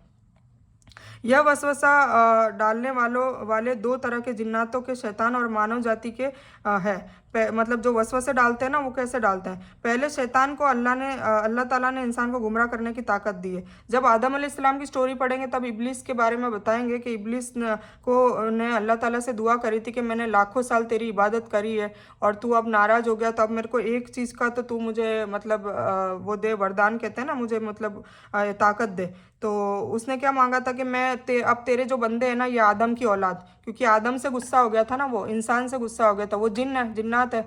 तो इंसान एक नई मखलूक शुरू हुई, पैदा करी, वो कब से करी? आदम अलैहिस्सलाम से करी, उन्हीं के हम बच्चे हैं। तो फिर वो उसको गुस्सा आया कि इस आदम की औलाद को, मतलब आदम की औलाद मतलब हम सब, क़यामत तक जितने भी है, जितने भी रसूल नबी सब आ गए, सब आदम के ही बच्चे हैं, आदम अलैहिस्सलाम के। तो आदम अलैहिस्सलाम और बीवी हव्वा, जिनको जन्नत से नीचे दुनिया में उतार दिया गया था नाराज़गी की वजह से, तो वो स्टोरी पढ़ेंगे तब मैं बताऊंगी। तो आदम अलैहिस्सलाम का क्या कह रही थी मैं आपको, कि आदम अलैहिस्सलाम ने फिर ये मुझे बोले कि मैं ना आदम की पूरी औलाद को मैं गुमराह करूंगा, तो ये मुझे वरदान दे। तो ये अल्लाह की वजह से ही हो रहा है। देखो शैतान भी अल्लाह की वजह से ही गुमराह कर पा रहा है, अल्लाह की इजाज़त वजह से नहीं, अल्लाह की इजाज़त से। हम कोई गुनाह करते हैं ना, तो नहीं कहते कि, कुछ लोग कहते हैं कि है ना कि आप लोग ही तो, मतलब हमने सुना है कि अल्लाह के मतलब क्या कह रही थी मैं, अल्लाह के सिवा पेड़ का पत्ता भी मतलब नहीं गिर सकता अल्लाह के मतलब बिना, है ना। तो गुनाह भी फिर अल्लाह की उससे ही हो रहे हैं ना, अल्लाह ही करवा रहा है, नौजुबिल्ला ऐसा कहते हैं। तो मैं इसलिए बता रही हूँ कि अल्लाह की इजाज़त से गुनाह होता है। अल्लाह की इजाज़त है कि चल तू गुनाह कर, तेरे को ढील दे रखी है, पर वो देख भी रहा है। और फिर सवाल जवाब भी होंगे, कब्र में सवाल जवाब होंगे, और एग्ज़ाम होगी सारी, फिर पास और फेल और सब अल्लाह का दारोमदार तो देख तो रहा है ना। तो अल्लाह की इजाज़त से हो रहा है, अल्लाह की चाहत से नहीं हो रहा। हाँ, चाहत, अल्लाह ने चाहा तो बोले कि अल्लाह चाहता है तो अल्लाह चाहता है तो सब कुछ करता है। तो कुछ लोग ये भी दिमाग में डालते हैं कि गुनाह भी जो हो रहे हैं ना वो अल्लाह के चाहने से ही हो रहे हैं। नाउजुबिल्ला, ऐसा नहीं होता, अल्लाह की इजाज़त से हो रहा है, अल्लाह ने ढील दे रखी है, वो देख रहा है हमको कि हम अच्छा कर रहे हैं या बुरा कर रहे हैं। तो ये सोचने की ज़रूरत है, ठीक है। तो यह वसवसा डालने वाले दो तरह के जिन्नातों के, शैतान और मानव जाति के हैं। पहले शैतान को अल्लाह ताला ने इंसान को गुमराह करने की ताकत दी है। उसके सिवाय हर इंसान के साथ उसका एक शैतान होता है। उसका एक जो शैतान होता है ना, उसका नाम होता है करीन। करीन होता है। जब हम पैदा होते हैं ना, तो वो हमजात, मैंने नहीं बताया था, पहली या दूसरी वीडियो में शायद आपको बताया था। तो वो करीन उसका नाम है। तो वो हम जब पैदा होते तब से ही हमारे साथ लगा हुआ रहता है। मतलब इब्लिस की चाल देखो, हम पैदा हुए और हमारे साथ चालू हो जाता है। इसीलिए मामूल है ना कि जब बच्चा पैदा होता है तो उसके कान में अजान दी जाती है। क्यों दी जाती है? लॉजिक आपको कभी पता चला कि अजान क्यों दी जाती है? तो उसको पहले ही बता दिया जाता है बच्चे को भी कि देख, अल्लाह अकबर है, अल्लाह बहुत बड़ा है, और हैया अलस सलाह हैया अलल फलाह, तुझे नमाज पढ़ते रहना है तभी तू कामयाब होगा। वो पहले ही हमने उसके कान में बोल दिया, ठीक है, पहले ही, ताकि शैतान के वसवसे में नहीं आए, क्योंकि वो करीन आ चुका होता है पहले ही। फर्स्ट ऑफ डे पैदा हुआ, इधर करीन उसका आके खड़ा हो गया उसको भड़काने के लिए। और जब तक मौत नहीं आएगी तब तक वो उसके साथ रहेगा। उसके बाद वो बदल देता है, दूसरे बच्चे के पास चला जाता है। तो कहने का मतलब है, तो वो अजान इसलिए दी जाती है, समझे आप? तो जब अजान को डिस्कस करेंगे तब मैं अजान के बारे में भी बताऊंगी। अजान से के बाद पढ़ने वाली दुआओं से भी बहुत दुआएं कबूल होती है, और बहुत ही मौजज़ात होते हैं, बहुत ही उसमें चमत्कार है। मैं खुद मामूल में मैंने ले रखा है, अल्हम्दुलिल्लाह उसका बहुत बड़ा फ़ायदा होता है। तो इंशाल्लाह धीरे धीरे बताएंगे। तो शैतान ये करता है, ठीक है। तो उसके सिवा हर इंसान के साथ उसका एक शैतान होता है जिसका नाम करीन होता है। आज से आपको पता चल गया, जो उसको गुमराह करता है, ठीक है ना। इसीलिए हमें वसवसे आते हैं। हम 24 घंटे उसके वो हमारे आसपास ही है, तो फिर हम कहाँ से बच सकते गुनाह करने के लिए? नहीं बच सकते। पर हम कब बचेंगे? जब हम आउज़ु बिल्लाहि मिनश शैतानिर रजीम, हमें चाबियाँ दे रखी है अल्लाह ने, हमें बता रखा है, तो हम वो पढ़ते रहेंगे, तो हम वो भागता रहेगा, फिर पढ़ते रहेंगे, वो फिर आ जाएगा, फिर करेगा। तो 24 घंटे वो उसका काम कर रहा है, 24 घंटे हमें अपना काम करना है। सीधी सी बात है, हम दोनों रेस में हैं। कौन कामयाब होता है? और जो करीन कामयाब हो गया तो हम जहन्नम में जाएंगे नाउज़ुबिल्लाह, और वो हमें जहन्नम में जहन्नम तक छोड़ देगा, और उसकी कोशिश में वो कामयाब हो जाएगा। इब्लिस उसको शाबाशी देगा कि हाँ तूने अच्छा काम करा, और कब्र के अजाब भी दिलवाएगा। और करीन को हरा के हम जीत जाएंगे, हम मोमिन बन जाएंगे, हम वली बन जाएंगे, हम अच्छी कैटेगरी में चले जाएंगे। तो इंशाल्लाह हमारी कब्र में भी आराम मिलेगा, हमारी दुनिया भी अच्छी रहेगी, और हमारे अखलाक भी अच्छे रहेंगे, और हमारी आखिरत भी अच्छी रहेगी, और हम जहन्नम की आग से हमेशा हमेशा के लिए बचे रहेंगे। तो हमें इस करीन को मारना है, इस करीन को हराना है। ये करीन है, यही है बदबख्त है, जो हमारा पूरा हमारे 24 घंटे 365 दिन हमें वसवसों में डालता रहता है, हमारे मुंह से गालियां दिलवाते रहता है, हमारे जुबान से लड़ाइयाँ करवाता रहता है, सारी चीज़ें, हमारे हाथ पाँव नाक मुंह कान सबसे गुनाह यही करवाता है। गाने भी सुनवाता है, तो करीन ही वसवसे डालता है, गाने सुन। आँखों से बोलता है, करीन बोलता है कि टीवी देख, आज तूने टीवी नहीं देखी, तेरा एपिसोड चला जाएगा, तो दिमाग में डालता है। ये सारे करीन के काम है, ठीक है। तो अल्लाह ताला हमें इस करीन से बचाए। तो ये दुआ भी करनी चाहिए। तो हदीस में है कि जब नबी सल्लल्लाहु अलैहि वसल्लम ने ये बात बताई ना करीन के बारे में, मतलब जो शैतान हमारे साथ होता है, तो साहबा ने सवाल किया कि ए अल्लाह के नबी सल्लल्लाहु अलैहि वसल्लम, क्या ये करीन आपके साथ भी होता है? मतलब वो भी तो इंसान ही थे ना, तो क्या आपके साथ भी ये करीन होता है? तो उन्होंने कहा हाँ बिल्कुल होता है, लेकिन अल्लाह ने इसमें मेरी मदद की है, और वह मेरा आज्ञाकारी हो गया। आज्ञाकारी मतलब वह भी मुस्लिम हो गया, उसको मुस्लिम बना दिया है। ये मैंने आपको पीछे वाले एपिसोड में भी बताया था कि वो मुस्लिम का मतलब क्या होता है? आज्ञाकारी, फरमाबरदार, सरेखम तस्लीम करने वाला, ठीक है, शांति फैलाने वाला। तो कितनी बड़ी बात है, हुजूर पाक सल्लल्लाहु अलैहि वसल्लम को अल्लाह ने कितना बड़ा इनाम दिया कि उसके करीन को मुसलमान बना दिया। जब वो भी मुस्लिम हो गया तो वो गलत बात तो बोलेगा ही नहीं ना, उल्टा वो हेल्प करेगा, तो उनको तो डबल ताकत मिल गई। पर ये सिर्फ उन्हीं के पास था, ये चमत्कार सिर्फ हुजूर पाक सल्लल्लाहु अलैहि वसल्लम के पास था, बाकी किसी के पास नहीं था। तो ये समझने वाली बात है। मुझे भलाई के सिवाय किसी चीज़ को नहीं कहता वो, ठीक है ना। मुसलमान हो गया तो फिर बुरी चीज़ बोलेगा ही ना, ना नहीं ना, तो मुझे भलाई के सिवा किसी चीज़ को नहीं कहता। ये जो हदीस है ना, सही मुस्लिम किताबु सिफतिल क़ियाम में है, ठीक है। तो आई होप आपको सूरह नास समझ में आ गई होगी। मैं एक थोड़ी सी वापस से बोल देती हूँ फटाफट। औज़ु बिल्लाहि मिनश शैतानिर रजीम, मैं पनाह में आती हूँ अल्लाह के जो शैतान मरदूस से, ठीक है, वो रजीम है, धिक्कारा हुआ है। और बिस्मिल्लाहिर्रहमानिर्रहीम, अल्लाह के नाम से शुरू करती हूँ जो बड़ा मेहरबान और निहायत रहम करने वाला है। कुल औज़ु बिरब्बिन नास, आप कह दीजिए कि मैं लोगों के रब की पनाह में आती हूँ। मालिकिन नास, लोगों के मालिक की। इलाहिन नास, लोगों के इबादत के, लोगों के पूजने लायक की। और मिन शर्रिल वसवासिल खन्नास, और जो वसवसा डालते हैं और पीछे हट जाने वाले की बुराई से, उनकी भी पनाह में आती हूँ, ठीक है। शैतान से, शैतान मरदूद से पनाह में आती हूँ। तो इसीलिए पढ़नी चाहिए जब वसवसे ज़्यादा आ जाए तो। अल्लाजी युवस्विसु फी सुदूरिन नास, जो लोगों के सीनों में भी वसवसा डालता है, उससे भी। सुदूर मतलब सीना हमारा, ठीक है ना, गले से लेके नीचे सुदूर, ये सीना है, सदर, ठीक है। तो अल्लजीना युवस्विसु फी सुदूरिन्नास, तो ये उनमें भी संकट डालने वाली। और मिनल जिन्नति वन्नास, और चाहे वह जिन हो या इंसान, तो हम पहले से ही पनाह मांग लेते हैं ना, तो हम ये पढ़ती रहनी चाहिए।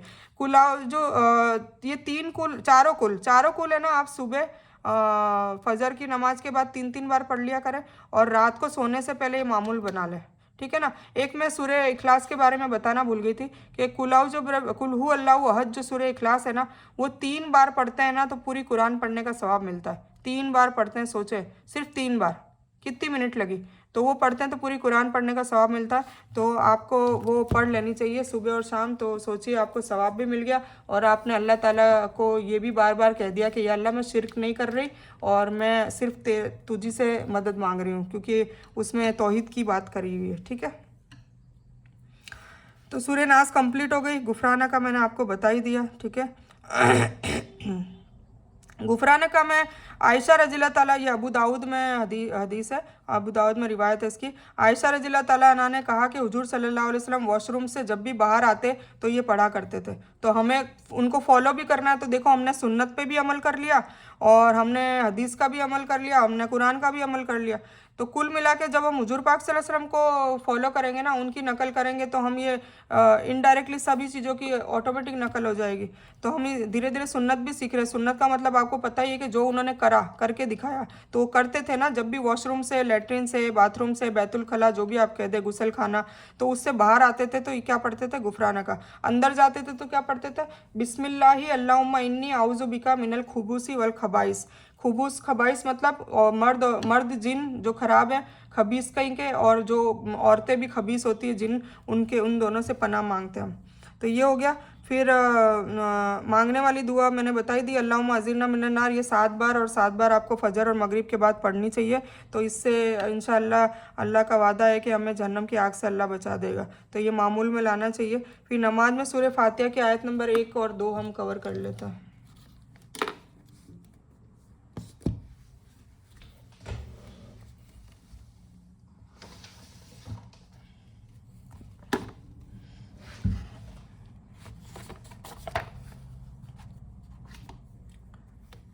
हम बिस्मिल्लाह भी कर लेते हैं, क्योंकि मैंने बिस्मिल्लाह सही से बताई नहीं थी पिछली बार, तो हम कर लेते हैं। तो सूरह अल फातिहा, ठीक है।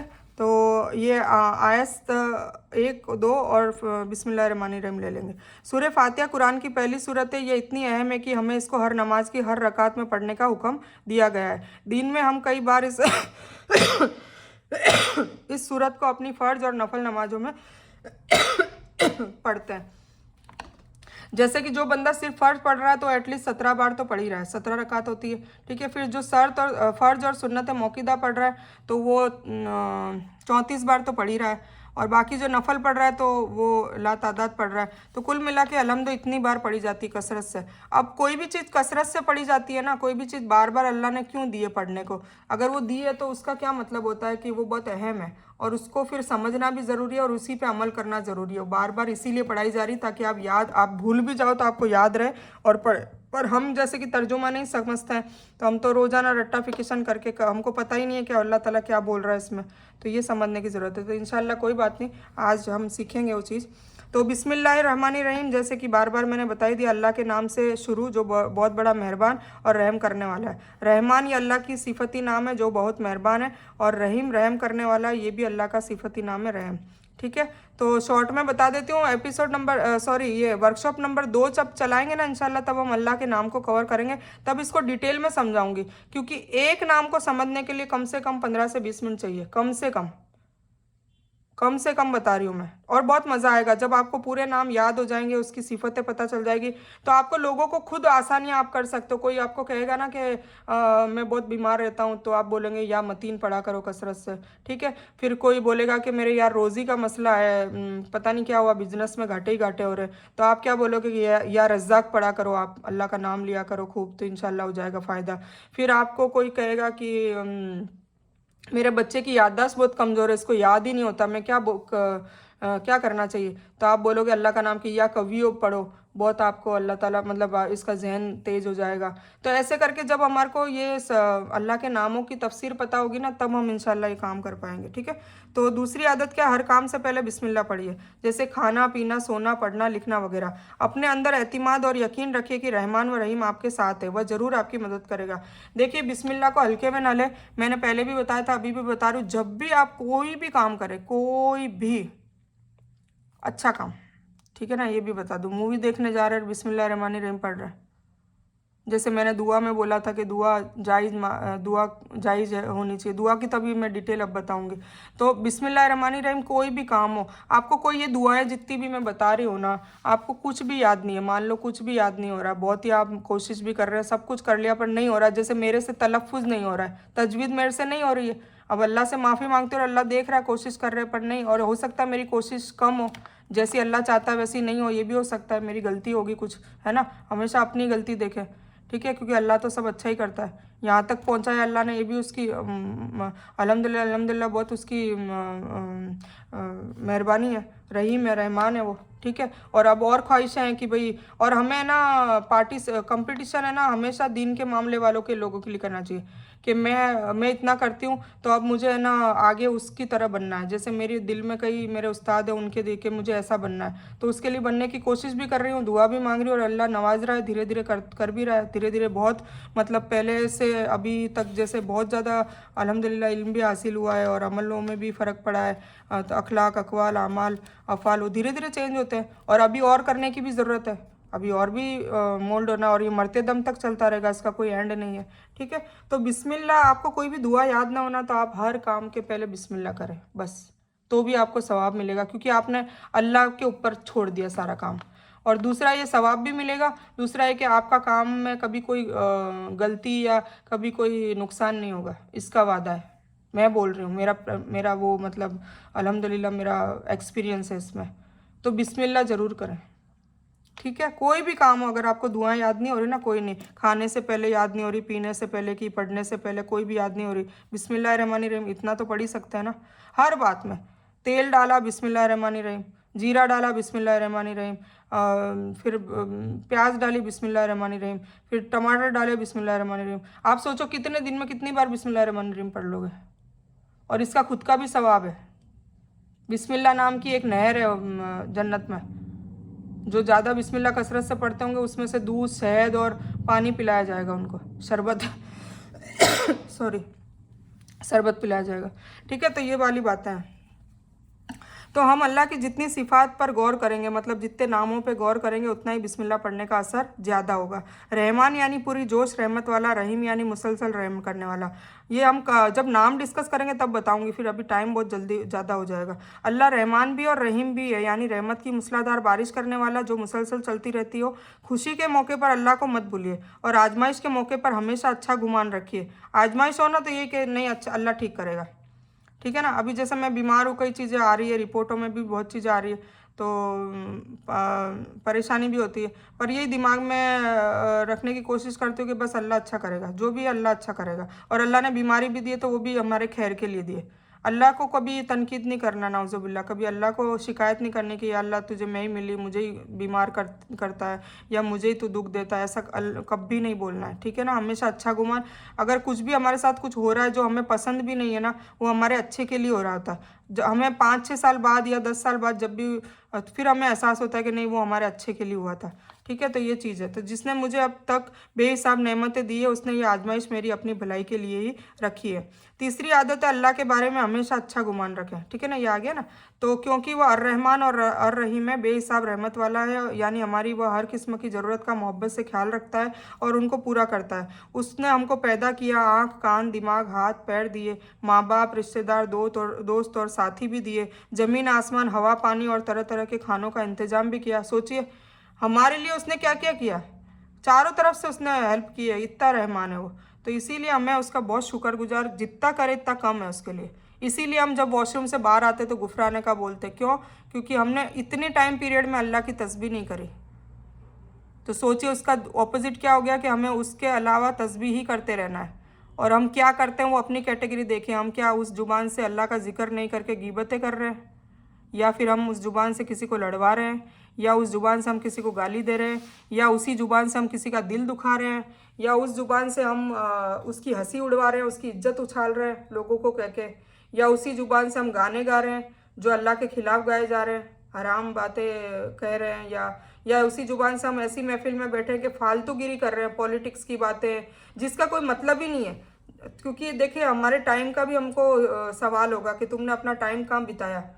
तो महफिलों में बैठे हैं कुछ नौजवान बच्चे, अपना कितना टाइम गवा रहे कि वो कहाँ जाते हैं, पान के गल्लों पे बैठे दिखते हैं, कभी कहाँ दिखते हैं, ऐसी दोस्ती यारी घूमने फिरने में वो अपना पूरा टाइम ज़ाया कर रहे हैं। तो ये समझने वाली बात है। तो हम अपने ऑर्गन्स का इस्तेमाल कैसे कर रहे हैं? तो वो अगर बुरा कर रहे हैं तो उसकी लिस्ट बनाए और धीरे धीरे उसको अच्छे करने में उसको लाए, क्योंकि दोनों चीज़ एक जगह नहीं रह सकती, है ना। दोनों चीज़ एक जगह नहीं रह सकती। एक पानी का ग्लास है, उसमें मैं एक सुसु का ड्रॉप डाल दूँ, एक सुसु का ड्रॉप, खाली एक ही ड्रॉप, चलो उसमें नहीं, मैं उसमें डाल दूँ, मान लो बड़ा कोई टब हो किसी में डाल दूँ, तो वो तो नापाक हो गया ना। क्या आप उससे नहा सकते हैं? क्या वो पानी अगर ग्लास में उसको पी सकते हैं? सोचिए। तो फिर अल्लाह ताला उसकी मखलूक में गुनाह और सवाब दोनों, तो हमको गुनाह धीरे धीरे कम करना है और सवाब बढ़ाना है। तो उस सुसु का ड्रॉप कैसे निकाल सकते हैं? उसको गिरा के वो निकाल दिया, फिर उसको अच्छे से धोया मांजा, सब कुछ अच्छा साफ़ सुथरा कर दिया, और फिर उसको वापस भरा, या फिर उसको ग्लास को ही हटा दिया और नया ग्लास ले लिया और उसमें पानी करा। तो ये सारी चीज़ें, इन चीज़ों से हिकमतें लेनी है, सीखना है कि भाई हमें ऐसे अपने आप को पाक करना है धीरे धीरे, ठीक है। अल्लाह के बारे में अच्छा गुमान रखने के कई फ़ायदे हैं। मसलन ज़िंदगी में सुकून, देखिए सुकून आ जाता है। देखो अल्लाह से हमेशा अल्हम्दुलिल्लाह अल्हम्दुलिल्लाह, कोई भी कुछ, मतलब कोई फ़ोन कर रहा है ना और आपने खांसी खा ली मान लो, और सामने वाले ने जैसे माँ है अपनी या आपकी आवाज़ ऐसी आ गई, तो वो सामने वाला क्या कहेगा, अपने रिश्तेदार और जो भी अपने चाहने वाले, कि तेरी आज आवाज़ ऐसी क्यों आ रही है, तू बीमार है क्या? अल्हम्दुलिल्लाह। ऐसे नहीं बोलना हाँ यार बीमार हूँ मैं तो इतने दिन से हो गई, अब परेशान हो गई, रोने लग गए, या मतलब नहीं, तो फिर ये अल्लाह की नाशुक्री है, इनडायरेक्टली नाशुक्री है। आप ऐसे मुंह से नहीं बोल रहे हो कि अल्लाह ने ऐसा करा, पर आप ये कर रहे हो तो नाशुक्री होगी ना। आप बोलो अल्हम्दुलिल्लाह, कोई बात नहीं, आई है, हकीर चीज़ है, और गुनाहों को बख्शवाने के लिए आई है, जो हुजूर पाक सल्लल्लाहु अलैहि वसल्लम ने खुद बोला है कि गुनाहों को बख्शवाने के लिए आती है। ला बासन तहुरन इंशाअल्लाह। जब हम मरीज की इयादत के लिए जाते हैं ना, मरीज को तबीयत पूछने जाते हैं तो ये बोलना चाहिए ला बासन तहुरन इंशाअल्लाह। मतलब ये हकीर सी चीज़ है, बीमारी कोई बड़ी चीज़ नहीं, इससे घबराने की ज़रूरत नहीं है। और तहुरन मतलब ये पाक करने के लिए आई है। इंशाअल्लाह आपके गुनाह पाक हो जाएंगे, आपकी बॉडी पाक हो जाएगी, आपके गुनाह पाक हो जाएंगे, तो आप पाक हो जाएंगे। तो आपको पाक करने के लिए बीमारी आई है। तो बीमारी भी सुन्नत है, बीमारी हुजूर पाक सल्लल्लाहु अलैहि वसल्लम को भी आई थी और हमें भी आनी चाहिए। तो आएगी तब हम अल्लाह के करीब भी जाएंगे और फिर हम पाक भी हो जाएंगे। तो अल्लाह के बारे में अच्छा गुमान रखने के कई फ़ायदे हैं, मसलन ज़िंदगी के सुकून, खुशी, कामयाबी, सेहत, इत्मीनान, बेहतर ताल्लुकात वगैरह। और यह मगरिब के महज पॉजिटिव थिंकिंग अच्छा गुमान से कई गुना बेहतर है, ठीक है। तो और अब हम स्टार्ट करते हैं, आज हमारी पहली और दूसरी आयत कवर करते हैं। हमद एक ह होता है और एक ह होता है ना, तो इसमें तजवीद ये भी बहुत समझने की ज़रूरत है, क्योंकि अरबी में एक एक लेटर चेंज होता है ना, तो वर्ड चेंज हो जाता है।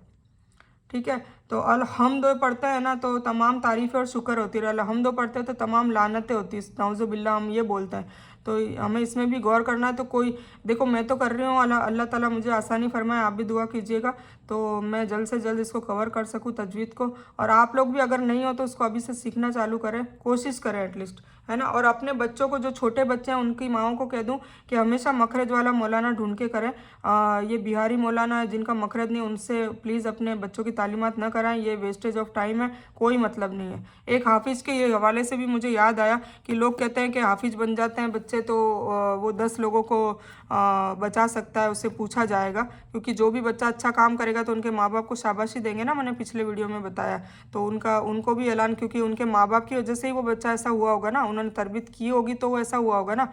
उन्होंने शुरू से गाने और मूवी ये दिखाई होगी, तब कैसे वो सुधर सकता है। तो ये तो शुरू से ट्रेनिंग होती है, तो तभी जाके बच्चा मोल्ड होता है। और उनको करके भी दिखाना पड़ता है, कह के भी दिखाना पड़ता है, वो गलत बात करते हैं तो टोकना भी पड़ता है, रोकना भी पड़ता है। तो ये सारी चीज़ें मेहनत है, तो ये माँ के लिए मेहनत है सारी। तो एक माँ अपने बच्चे को बिगाड़ भी सकती है, सुधार भी सकती है।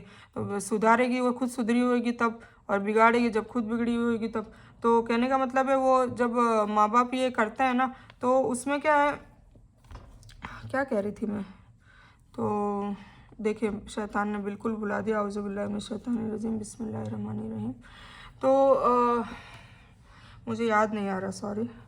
अल्हम्दुलिल्लाह रब्बिल आलमीन, तमाम तारीफ़ें और शुक्र अल्लाह के लिए है जो परवरिश करने वाला रब है। देखिए तीसरा नाम है, पहला नाम तो रहमान आ गया, दूसरा रहीम आ गया, तीसरा रब आ गया। ये इंशाल्लाह हम नामों में डिस्कस करेंगे, क्योंकि अभी मज़ा नहीं आएगा। अभी तो आप खाली उसका तर्जुमा पढ़ लीजिए, परवरिश करने वाला। और वैसे मैंने रब्बिर हमुमा कमा रब्बयानी सगीरा जो दुआ आपको बताई थी, शायद वो मैं बता रही हूँ ना कि मैंने कल परसों वीडियो लंबी हो गई थी और एक फ़ोन आने की वजह से कट गया था, तो उसमें सारी चीज़ें कट गई है। तो या तो आई है या कटी है, अब मैं इतना सारा देख नहीं सकती, क्योंकि मुझे आगे काम होते तो मैं क्या आपको फॉरवर्ड करके मेरा आगे का काम चालू कर देती हूँ। तो मैं देखती नहीं हूँ, थोड़ा बहुत देख लेती हूँ कि भाई वो क्लियरिटी आई है कि नहीं, बस इतना ही देखती हूँ। तो कुछ चीज़ें हो सकता है क्या मैं बोल रही हूँ क्या नहीं कर रही हूँ मुझे नहीं पता। तो क्या कह रही थी मैं आपको कि ये रब्बिर हमुमा कमा रब्बयानी सगीरा, उसमें मैंने माँ बाप की अहमियत बताई है आपको। ठीक है, तो अगर मौका मिला तो मैं अभी फिर से कवर कर देती हूँ, और अब पहले भी आया तो कोई बात नहीं, आपका रिवीजन हो जाएगा। तो अल्हम्दुलिल्लाह रब्बिल आलमीन आपको समझ में आ गया। तमाम तारीफ़ें अल्लाह के लिए जो तमाम जहानों का रब है, ठीक है ना, पालने वाला। हमद यानी तारीफ़, दिल से उसकी तारीफ़ कीजिए। मसलन है अल्लाह आप रहीम है, ज़बरदस्त खालिक है, सबसे बड़े हैं आप बहुत बड़े हैं, आप जैसा है ही कोई नहीं, ठीक है ना, अल्लाह जैसा है ही कोई नहीं। हमद यानी शुक्र, अल्लाह के एहसानात को याद करते हुए उसका शुक्र अदा कीजिए। आपको जो भी नेमतें दी है, या अल्लाह तूने देख मुझे कितना अच्छा जिस्म दिया, तूने मुझे सबसे पहला शुक्रिया तो ये अदा करो कि तूने इंसानों में से बनाया, फिर इंसान के बाद उसने उम्मत रसूल सल्लल्लाहु अलैहि वसल्लम का उम्मती बना दिया, क्योंकि हुजूर पाक सल्लल्लाहु अलैहि वसल्लम की उम्मत को दूसरे रसूलों और नबियों की उम्मत से ज़्यादा फ़ायदा मिल जाएगा। और दूसरा ये कि हुजूर पाक सल्लल्लाहु अलैहि वसल्लम लाडले हैं अल्लाह ताला के, तो उनके हाथ से जो शिफात होगी उसमें हम ऐसे गुनहगार बदकार भी इंशाल्लाह शिफात से निकल जाएंगे, जन्नत को, जहन्नम की आग से बच जाएंगे। तो ये सारी चीज़ें तो वो जो नेमत है अपने दिए, फिर उसके बाद हमें अच्छा शौहर दिया, अच्छी सास दी, अच्छे ससुर दिए, अच्छे माँ बाप दिए, अच्छे भाई बहन दिए, अच्छे पड़ोसी दिए। तो ये सारे शुक्रिया अदा करते रहोगे तो सब अच्छे ही मिलेंगे। और तुम वो एक में अंकित करोगे तुम्हें खराब ही मिलते रहेंगे, क्योंकि अल्लाह नाराज़ हो जाता है। अल्लाह क्या कहता है कि मेरी नेमतों पे तो शुक्र करती नहीं है, बस खाली मैं जो कुछ तुझे आजमाने के लिए कोई दुख दर्द दे देता हूँ तो उस पर ही तेरा गौरव फिक्र है, तो इसलिए शुक्र करें। तो कोई ख़राब भी होगा ना, मान लो आपके सराउंडिंग्स में, इर्द गिर्द में कोई, तो इंशाल्लाह धीरे धीरे करके अच्छा हो जाएगा, अपने आप हो जाएगा, क्योंकि दिल फिरने वाला कौन है? अल्लाह। और दो उंगलियों के बीच में दिल किसका है? अल्लाह का नूर है। तो अल्लाह को तो बस यही करना है ना, तो उसके लिए हमें दुआ भी करती रहनी है मुसलसल, अपने अकवाल आफाल आमाल ये भी अच्छे करते रहना है। और ये सब करेंगे तो इंशाल्लाह होता है, 100% होता है, ठीक है ना। मैं नहीं मानती कि नहीं होता है, मेरा एक्सपीरियंस है। तो हमद यानी शुक्र, अल्लाह के एहसानात को याद करते हुए उसका शुक्र अदा कीजिए। उसने अमन दिया, खाना दिया, नमाज़ पढ़ने का मौका दिया, है ना, नमाजी भी हमें बनाया, हमें तौफीक दी, मांगने की तौफीक दी। दुआ भी तौफीक से ही होती है। हम दुआ मोमिन, देखो मैंने बताया था ना, दुआ मोमिन का हथियार है, तो ये हथियार भी तौफीक से ही मिलेगा। इसको भी मांगोगे या अल्लाह दुआ मांगने वाला बना दे। हमें मांगना नहीं आता, हमें तो मांगना भी नहीं आता, हम तरीके से मांगते भी नहीं है। हमें आदाब नहीं पता कैसे मांगते हैं। हमें ये नहीं पता कि पहले अल्लाह ताला की हम्द करनी है, उसके बाद दुरूद इब्राहिम पढ़नी है, उसके बाद दुआएं मांगनी है, और दुआएं कौन सी मांगनी ये भी हमें नहीं पता। तो ये सारी चीज़ें सीखने की ज़रूरत है। तो वह रब है, यानी हर ज़रूरत को पूरी करते हुए हमारी परवरिश करने वाला, तसव्वुर में लाइए, ये इमेजिनेशन करिए आप, ठीक है ना। और किस तरह वह हर हल पर करोड़ों मखलूक़ात में से हर एक की परवरिश कर रहा है। सिर्फ हमारे पे ध्यान नहीं है अल्लाह का, नाउज़ुबिल्लाह, सब पे है, सब पे। एक कीड़ा, छोटे से छोटा कीड़ा भी, और बड़े से बड़ा एलियन वेलियन, सब पे, जिन मखलूक, सारे मखलूक, फरिश्ते, सब पे उसका बोलिए। सोचिए कितना बड़ा होगा वो, सोचिए आप, इमेजिनेशन करिए, सोचिए ज़रा। खूब इल्म हासिल कीजिए और कायनात में गौर कीजिए, ताकि रब्बुल आलमीन पढ़ते हुए दिल से अल्लाह की तारीफ़ निकले। मतलब आपको एहसास हो, सिर्फ मुंह से नहीं निकाले, दिल से निकले कि या रब, अल्लाहू अकबर कहें तो आपका दिल झंझोड़ जाए, आपका हाथ पांव कांपने लग जाए अल्लाह अकबर कहे तब। इतना, क्योंकि जब उसकी सिफत पता चलेगी अकबर की, अल्लाह की, तब जाके हमें समझ में आएगा ना कि हम क्या कहने जा रहे हैं। वरना हम तो अल्लाह अकबर कह देते हैं बस, कोई हमारे, न तो हमारे ज़ुबान में कुछ असर आया, ना हमारे दिल में आया, ना हमें उससे कुछ फ़ायदा मिला। तो ये सब चीज़ें सीखने की ज़रूरत है। तो जितना आप इस कायनात पर गौर करेंगे, यानी साइंस, हिसाब और तारीख़ है, मतलब हिस्ट्री, और तो पता चलेगा कि अल्लाह ने कितनी ज़बरदस्त कायनात बनाई है। सोचिए, सूरज, चाँद, वो जो मैंने अल्लाह अकबर वाली आपको फर्स्ट वीडियो भेजी थी, उस वीडियो को आप रोज़ाना देखें, रोज़ाना देखें, ताकि अल्लाह की आपको अहमियत पता चले। डेली देखें, नमाज़ पढ़ने से पहले भी टाइम हो तो देखकर फिर नमाज़ पढ़े, तो देखिए आपको ऐसा लगेगा, आप खुद यकीन करेंगे कि अल्लाह सामने खड़ा है, आप मुझे देख रहा है, अल्लाह देख रहा है मुझे, आपको यकीन हो जाएगा। और जब ऐसा लगेगा ना कि अल्लाह देख रहा है, जब हम कोई बड़ा इंसान, कोई पीएम वीएम, या कोई हमारा प्रिंसिपल, या कोई ऐसा बंदा आइडियल जो, या हीरो सलमान खान, जिसका भी नाम ले लूँ, मतलब जिसको आप बहुत ज़्यादा दिल से आप उससे मोहब्बत करते हो, बस खाली ऐसे ही, तो वो अगर सामने आ जाए तो आप कितने अदब से खड़े रहेंगे, आप कितने आजिज़ी से उससे बात करेंगे, कितने प्यार से आप बात करेंगे, और कितने प्यार से आप उसकी तारीफ़ें भी करेंगे। तो हम जब नमाज में खड़े होते हैं तो सामने हमारे अल्लाह होता है। तो सोचिए, हमें पहले तो उसने अखलाक से हमें कपड़े, मतलब हमारे कपड़े भी तरीके के होने चाहिए। हमारी स्लीव्स इतनी होती है, यहाँ तक होती है, और हम नमाज़ें पढ़ने लग जाते हैं, तो हमारी नमाज कैसे कबूल होगी। तो हमें पूरा कवर करके, इसका पूरी बुकानी आती है, तो वो आप पहनिए या कवर करिए, या दुपट्टा भी एटलीस्ट ऐसा होना चाहिए कि आपके यहाँ तक आ जाए। जैसे आप बुकानी बांधते हैं, तो ये हमारा दुपट्टा हम बुकानी बांधते तो ये पूरा कवर हो जाता है ऐसे, है ना। तो इस तरीके से आप पूरा ये कवर करके फिर पढ़िए, ट्रांसपेरेंट भी नहीं होना चाहिए। तो इस तरीके के सारे छोटे छोटे आदाब है, ये हमें सीखने की ज़रूरत है। तो मैं लंबा नहीं करूँगी। तो हम कितनी दफ़ा दुनिया की रंगीनियों से लोगों की शख्सियतों से मुतासिर हो जाता है और अल्हम्दुलिल्लाह कहना भूल जाता है, ठीक है ना। तो ये आ गया ना, जैसे कि अभी मैंने बताया। तो हर बात में अल्हम्दुलिल्लाह, बिस्मिल्लाह, अल्लाहू अकबर, अल्लाह की हम्द करें। बस हमारी कोई औकात नहीं, हमारा तो नाम ही नहीं, मैं तो करना ही नहीं चाहिए, ठीक है। एक हम आयत पढ़ेंगे कुरान में, इंशाल्लाह आएगी, जो ये अभी डॉक्टर इसरार साहब ने अभी जो वीडियो भेजूंगी ना, उसमें बताइए। तो अल्लाह ने कहा है कि आना जो है ना, मैं, वो सिर्फ मेरे लिए और किसी के लिए नहीं है। तो पांचवी आदत क्या, अल्लाह का शुक्र अदा कीजिए। खाते पीते, आते जाते, सोते उठते बैठते, दिन में मुख्तलिफ मौके पर हर बार अल्हम्दुलिल्लाह, इंशाअल्लाह, माशाअल्लाह, सुभान अल्लाह, बिस्मिल्लाह, जज़ाकल्लाह, ये सारी चीज़ें बोलते रहें, ठीक है। तो आपको अल्लाह का नाम लेने का सवाब भी मिल जाएगा, और उसका आपको दुनिया और आखिरत में फ़ायदा भी मिलेगा, ठीक है। जैसे अल्हम्दुलिल्लाह के बारे में जब हम पढ़ेंगे तब बताएंगे। तो अल्हम्दुलिल्लाह के बारे में कहा जाता है कि आप एक अल्हम्दुलिल्लाह पढ़ते हो, वहाँ पे जन्नत में एक पेड़ आपके नाम का उगाया जाता है। सोचिए, आपका एक फार्म हाउस बन रहा है धीरे धीरे जन्नत में, पेड़ भी हो रहे हैं, मतलब जो आप बोलेंगे तो आपका एक फार्म हाउस तैयार हो रहा है। आपकी जितनी इबादत, जितनी आप अल्लाह की तारीफ़ करते हो, उस हिसाब से फिर अचानक वो आपको जन्नत में एंटर करके कि ये देखो तुम्हारा फार्म हाउस है, तुमने अलहम्दो बहुत पढ़ी, देखो ये पेड़ पौधे सब तुम्हारे लिए उग रहे हैं, तुमने जितना बोला है उसके हिसाब से इसकी वजह से ये मिला, इसकी वजह से। तो वो तैयार हम यहाँ बैठे बैठे भी कर सकते हैं, ठीक है ना। अर्रहमान अर्रहीम, बहुत मेहरबान, रहम करने वाला है। रहमत का मतलब है मोहब्बत के साथ किसी का खूब ख्याल रखना और उसकी ज़रूरतों को पूरी करना। देखिए अल्लाह किस तरह हम पर मुसलसल रहम कर रहा है। सिर्फ एक मिसाल लीजिए, मौसमों को लाने के लिए अल्लाह इस ज़मीन को सूरज के एतराफ़ एक सेकंड में तकरीबन 20 किलोमीटर की रफ्तार से घुमा रहा है। मौसम चेंज, जैसे सर्दी, गर्मी और बारिश, तो ये चेंज करने के लिए अल्लाह ताला क्या करता है, वो पूरा सूरज घूमता है तभी मौसम बदलता है ना।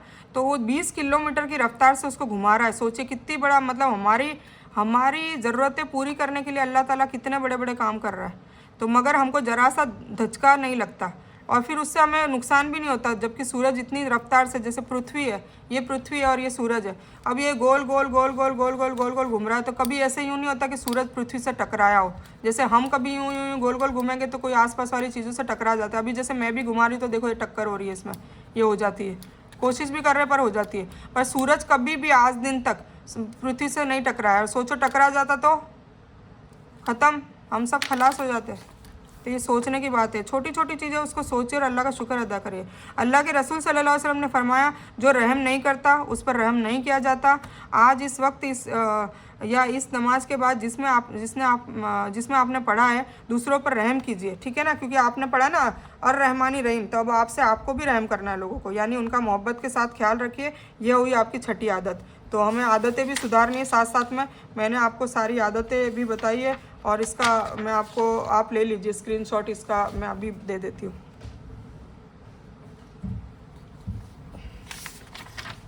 हम यहाँ से ले लेते हैं ताकि जो कुछ बंदे नए आए ना तो उनको शायद ये नहीं मिली होगी, तो आप इसका भी स्क्रीनशॉट ले लीजिए, ठीक है, ओके, और इसका भी स्क्रीनशॉट ले लीजिए, और इसका भी साथ में ले लीजिए, क्योंकि अपन कल कवर करेंगे इंशाल्लाह, ठीक है, हो गई। तो आज मैंने 2 आयत बोली थी पर मैंने 3 कवर कर लिए अल्हम्दुलिल्लाह। तो अब फिर चौथी और 5वीं और छठी 7वीं ये हम इंशाल्लाह कल कवर करेंगे, ठीक है। तो ये हो गई आपकी सूरह फातिहा। सूरह फातिहा हो गई कंप्लीट, हमने कवर करी 1 से 3, और जो नए आए उनकी वजह से मैंने बिस्मिल्लाह भी आज वापस से रिपीट कर दिए। और फिर हमारा नेक्स्ट है अपनी पड़ोसियों से आज बात करें, उनको भी दीन की दावत दें, या उन्हें किसी भी कैसे भी खुश रखें। ये हमने हो गया रमज़ान की लिस्ट, ठीक है। अब ये दूसरा पेज है, ये भी आप ले लीजिए स्क्रीनशॉट, ओके। अब ये दूसरा, इसका भी स्क्रीनशॉट ले लीजिए पहले।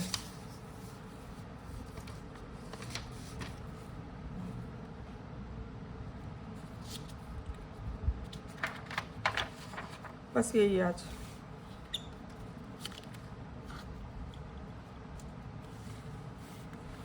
तो हमने जो आज की हदीस पढ़ी थी, अद दुआउ सिलाहुल मोमिन, दुआ मोमिन का हथियार है। तो कैसे? क्योंकि कुरान पाक में अल्लाह फरमाते हैं अदऊनी अस्तजिब लकुम, ठीक है ना, अदऊनी अस्तजिब लकुम। ये सूरह मोमिन में ये आयत है, जो मोमिन सूरह मोमिनों के लिए भी एक पूरी सूरत नाजिल हुई है, और मुनाफिक के लिए भी एक पूरी सूरत नाजिल हुई है। तो मोमिन में हम काफ़ी कुछ पढ़ेंगे कि मोमिन को कैसा बनना चाहिए, क्या है, और मोमिनों को क्या इनाम मिलेंगे। तो जब पढ़ेंगे तब आपको और भी इच्छा होगी कि कैसे मोमिना हमें बनने की कोशिश करनी चाहिए, ठीक है। तो यानी कि मुझसे दुआ करो, इसका क्या मतलब है? अदूनी अस्तजीब लकुम, यानी कि मुझसे दुआ करो, मैं तुम्हारी दुआ कबूल करूँगा, है ना। इसीलिए दुआ हथियार बोली है। तो हमें किसी को भी, कोई भी किसी से हमें कोई कोई हमें परेशान कर रहा है, कोई कुछ कर रहा है, हमें उससे नहीं लड़ना है। उससे लड़ेंगे तो क्या अल्लाह ताला शैतान के हवाले कर देता है कि जब तुझे मुझ पे भरोसा नहीं है ना, जब मैंने कहा है कि तू दुआ कर और तू सारे मसले मेरे से हल करवा, और हम करेंगे नहीं नहीं, उसको तो मैं सबक सिखाता हूँ, उसको मैं अब करूँगा, उसको मैं करूँगा, उसने मेरे को ऐसे कैसे कह दिया। तो ये मैं जो आना करेगा उसको अल्लाह ताला क्या कहता है, उसकी अपनी रहमत में, जो आज अपने कुलाउजुन नास पढ़ी है ना, अपनी पनाह से वो हटा देता है, अपनी छत्र छाया से हटा देता है कि चल बाहर निकल, तुझे मेरे पे भरोसा नहीं है तो अब जा शैतान के चंगुल में तू फंस। फिर वो शैतान तो राह देख के ही बैठा है कि भाई आदम की औलाद को मैं करूँ, तो वो आदम की एक औलाद को अल्लाह ने इधर, एक तो ये हमारा नुकसान हुआ कि अल्लाह ने हमें अपनी रहमत से निकाल के बाहर फेंक दिया, और इधर शैतान खड़ा है, उसने हमें पकड़ लिया, तो हम तो डबल गुमराह हो जाएंगे नाउजुबिल्लाह। तो इसीलिए हमें ना दुआ करनी चाहिए हमेशा, और अल्लाह से दुआ नहीं करेंगे तो अल्लाह एक तकब्बुर भी मानता है, समझता है कि तू मुझसे गिड़गिड़ा नहीं रहा, तू मुझसे आजिज़ी नहीं कर रहा, मुझे रो नहीं रहा है मेरे सामने, इसका मतलब तू घमंड कर रहा है, तेरे पास सब कुछ है। तो फिर दुआ नहीं मांगते तब भी हमारी जो नेमत है अल्लाह ताला ने पहले से दी हुई होती है ना, वो भी छीन लेता है। एक तो ये नुकसान होता है, एक दूसरा ये नुकसान होता है कि जो तकदीर हमारी ऑलरेडी बना रखी होती है ना, तो शब कद्र में हर साल की तकदीर वापस से चेंज भी होती है। इसीलिए कहते हैं कि दुआ हथियार है कि दुआ से वो चेंज करवा सकते हैं। मान लो किसी की तकदीर में 2025 में कुछ लिखा है, मौत भी लिखी है मान लो, या एक्सीडेंट लिखा है, या उसका बिजनेस ठप होने वाला है ऐसा लिखा है, नील हो जाएगा ऐसा लिखा है, या उसका बच्चा या बच्ची भाग के शादी करने वाली है, उसकी इज्जतें उछालने वाली है, ऐसा कोई काम करने वाला है ऐसा लिखा है, कुछ भी लिखा है, तो आप रो रो के दुआ करेंगे ना, तो इंशाल्लाह क्या होगा कि आपकी वो दुआ की वजह से अल्लाह ताला पे रहम आएगा, और आपकी जो आने वाली 2025 की, जैसे 24 में हम शब कदर में मांगेंगे सारी चीज़ें, तो 25 में अगर मान लो ऐसा कुछ लिखा भी होगा ना, तो वो डिलीट करवा देगा अल्लाह, और तकदीर हमारी बदल देगा कि नहीं नहीं इसने इतनी दुआ करी है, ये मेरा फरमा बरदार है, मेरी फरमा बरदारी कर रहा है, मेरी नमाजें भी अदा कर रहा है, मतलब मैं जो चाह रहा हूँ ऐसा ये कर रहा है, तो फिर ये जो चाह रहा है वैसा मैं भी करूँ। जैसे मैंने फॉर्मूला आपको पहले ही बता दिया था, जो ये वर्कशॉप नंबर का फॉर्मूला नंबर का जो टैग है वो क्या था कि ए मेरे बंदे, अल्लाह क्या कहता है कि ए मेरे बंदे, जो तू चाहता है अगर ऐसा हो, अगर तेरी ये इच्छा है कि जो मैं चाहूँ वैसा ही हो मेरी दुनिया में आखिरत में, तो फिर है ना जो मैं चाहूँगा वैसा तू कर, है ना। तो फिर हमें दुआ मांगनी है, दुआ मांगेंगे गिड़गिड़ा के, फिर दुआ के आदाब भी हमें सीखने हैं, दुआ कैसे करनी है वो भी मैं आप देखो, मैं आगे आपको इसमें बताती हूँ। तो यानी कि मुझसे दुआ करो मैं तुम्हारी दुआ कबूल करूँगा, उदूनी अस्तजिब लकुम, इसका मतलब है, ठीक है। अब दुआ आप लोगों को बता दूं कि हर दुआ कबूल होती है। देखिए अपनी सबकी दुआ कबूल होती है, कैसे होती है मैं बता देती हूँ। दुआ के 3 तरीक़ों से कबूल होती है। एक नंबर ये कि दुआ जो भी मांगी हाथों हाथ कबूल होगी, ये तो एक तो ये तरीका है कि चलो हो गई, ठीक है ना। कई बार हो भी जाती है अपनी, कई बार नहीं होती। अब जब नहीं होती तो उसका क्या मसला है कि जो दुआ नहीं होती है ना, वो दुआ की कोई और दुआ के बदले कबूल हो जाती है। मतलब अल्लाह ताला ने हमारे तकदीर में बड़ी नेमत लिखी होती है। जैसे कि हम दुआ मांग रहे हैं, मैं एक एग्जांपल बता दूं कि किसी को घर लेने की इच्छा है, दुआ मांगे जा रहा है वो कि या अल्लाह ताला मुझे वो फ्लैट है फलाना 3 BHK वो मुझे दिला दे, वो मुझे दिला दे, है ना। और या फिर मैं आखिरत के लिए भी ऐसे मांग रही हूँ कि या अल्लाह ताला मुझे जन्नतुल बकी में या जन्नतुल मावा में जगह दे दे, या तू मुझे जन्नत में ही दे दे। और पता नहीं अल्लाह ने हमारे लिए लिख रखी है जन्नतुल फिरदौस में जगह, और 3 BHK की जगह क्या पता हमें फार्म हाउस देने का अल्लाह ने सोच रखा है। समझ रहे हो ना, तो मैं ये समझाने के लिए बता रही हूँ। तो फिर हमारे पास तो वो पॉइंट है ना, हमें तो वो दुआ मांग रहे तो हम तो वो पॉइंट को देखते हैं, और फिर नाउज़ुबिल्लाह हम अल्लाह को बोलने लग जाते हैं कि है ना दुआ कबूल नहीं करी। पर अल्लाह के सामने पूरी तस्वीर है, पूरा किरदार हमारा है कि ये होगा ये होगा। तो क्या होता है कि उसमें क्या होता है कि जैसे मान लो एक दुआ कबूल हो जाती हो तो आपको समझ ही आ गया कि आपने कुछ मांगा और आपको मिल गया। पर जो नहीं हुई उसके लिए 2 चीज़ें, 2 क्राइटेरिया है। तो एक क्राइटेरिया क्या है कि वो कबूल, उसकी जगह कोई और दुआ कबूल हो जाती है। जैसे मान लीजिए मैं आपको एक एग्जांपल देके बताती हूँ कि आपने मांगा है कि मेरा बेटा मतलब कोई बड़ी, मेरे बेटे की शादी उस लड़की से हो जाए, मान लीजिए आपने ये दुआ मांगी।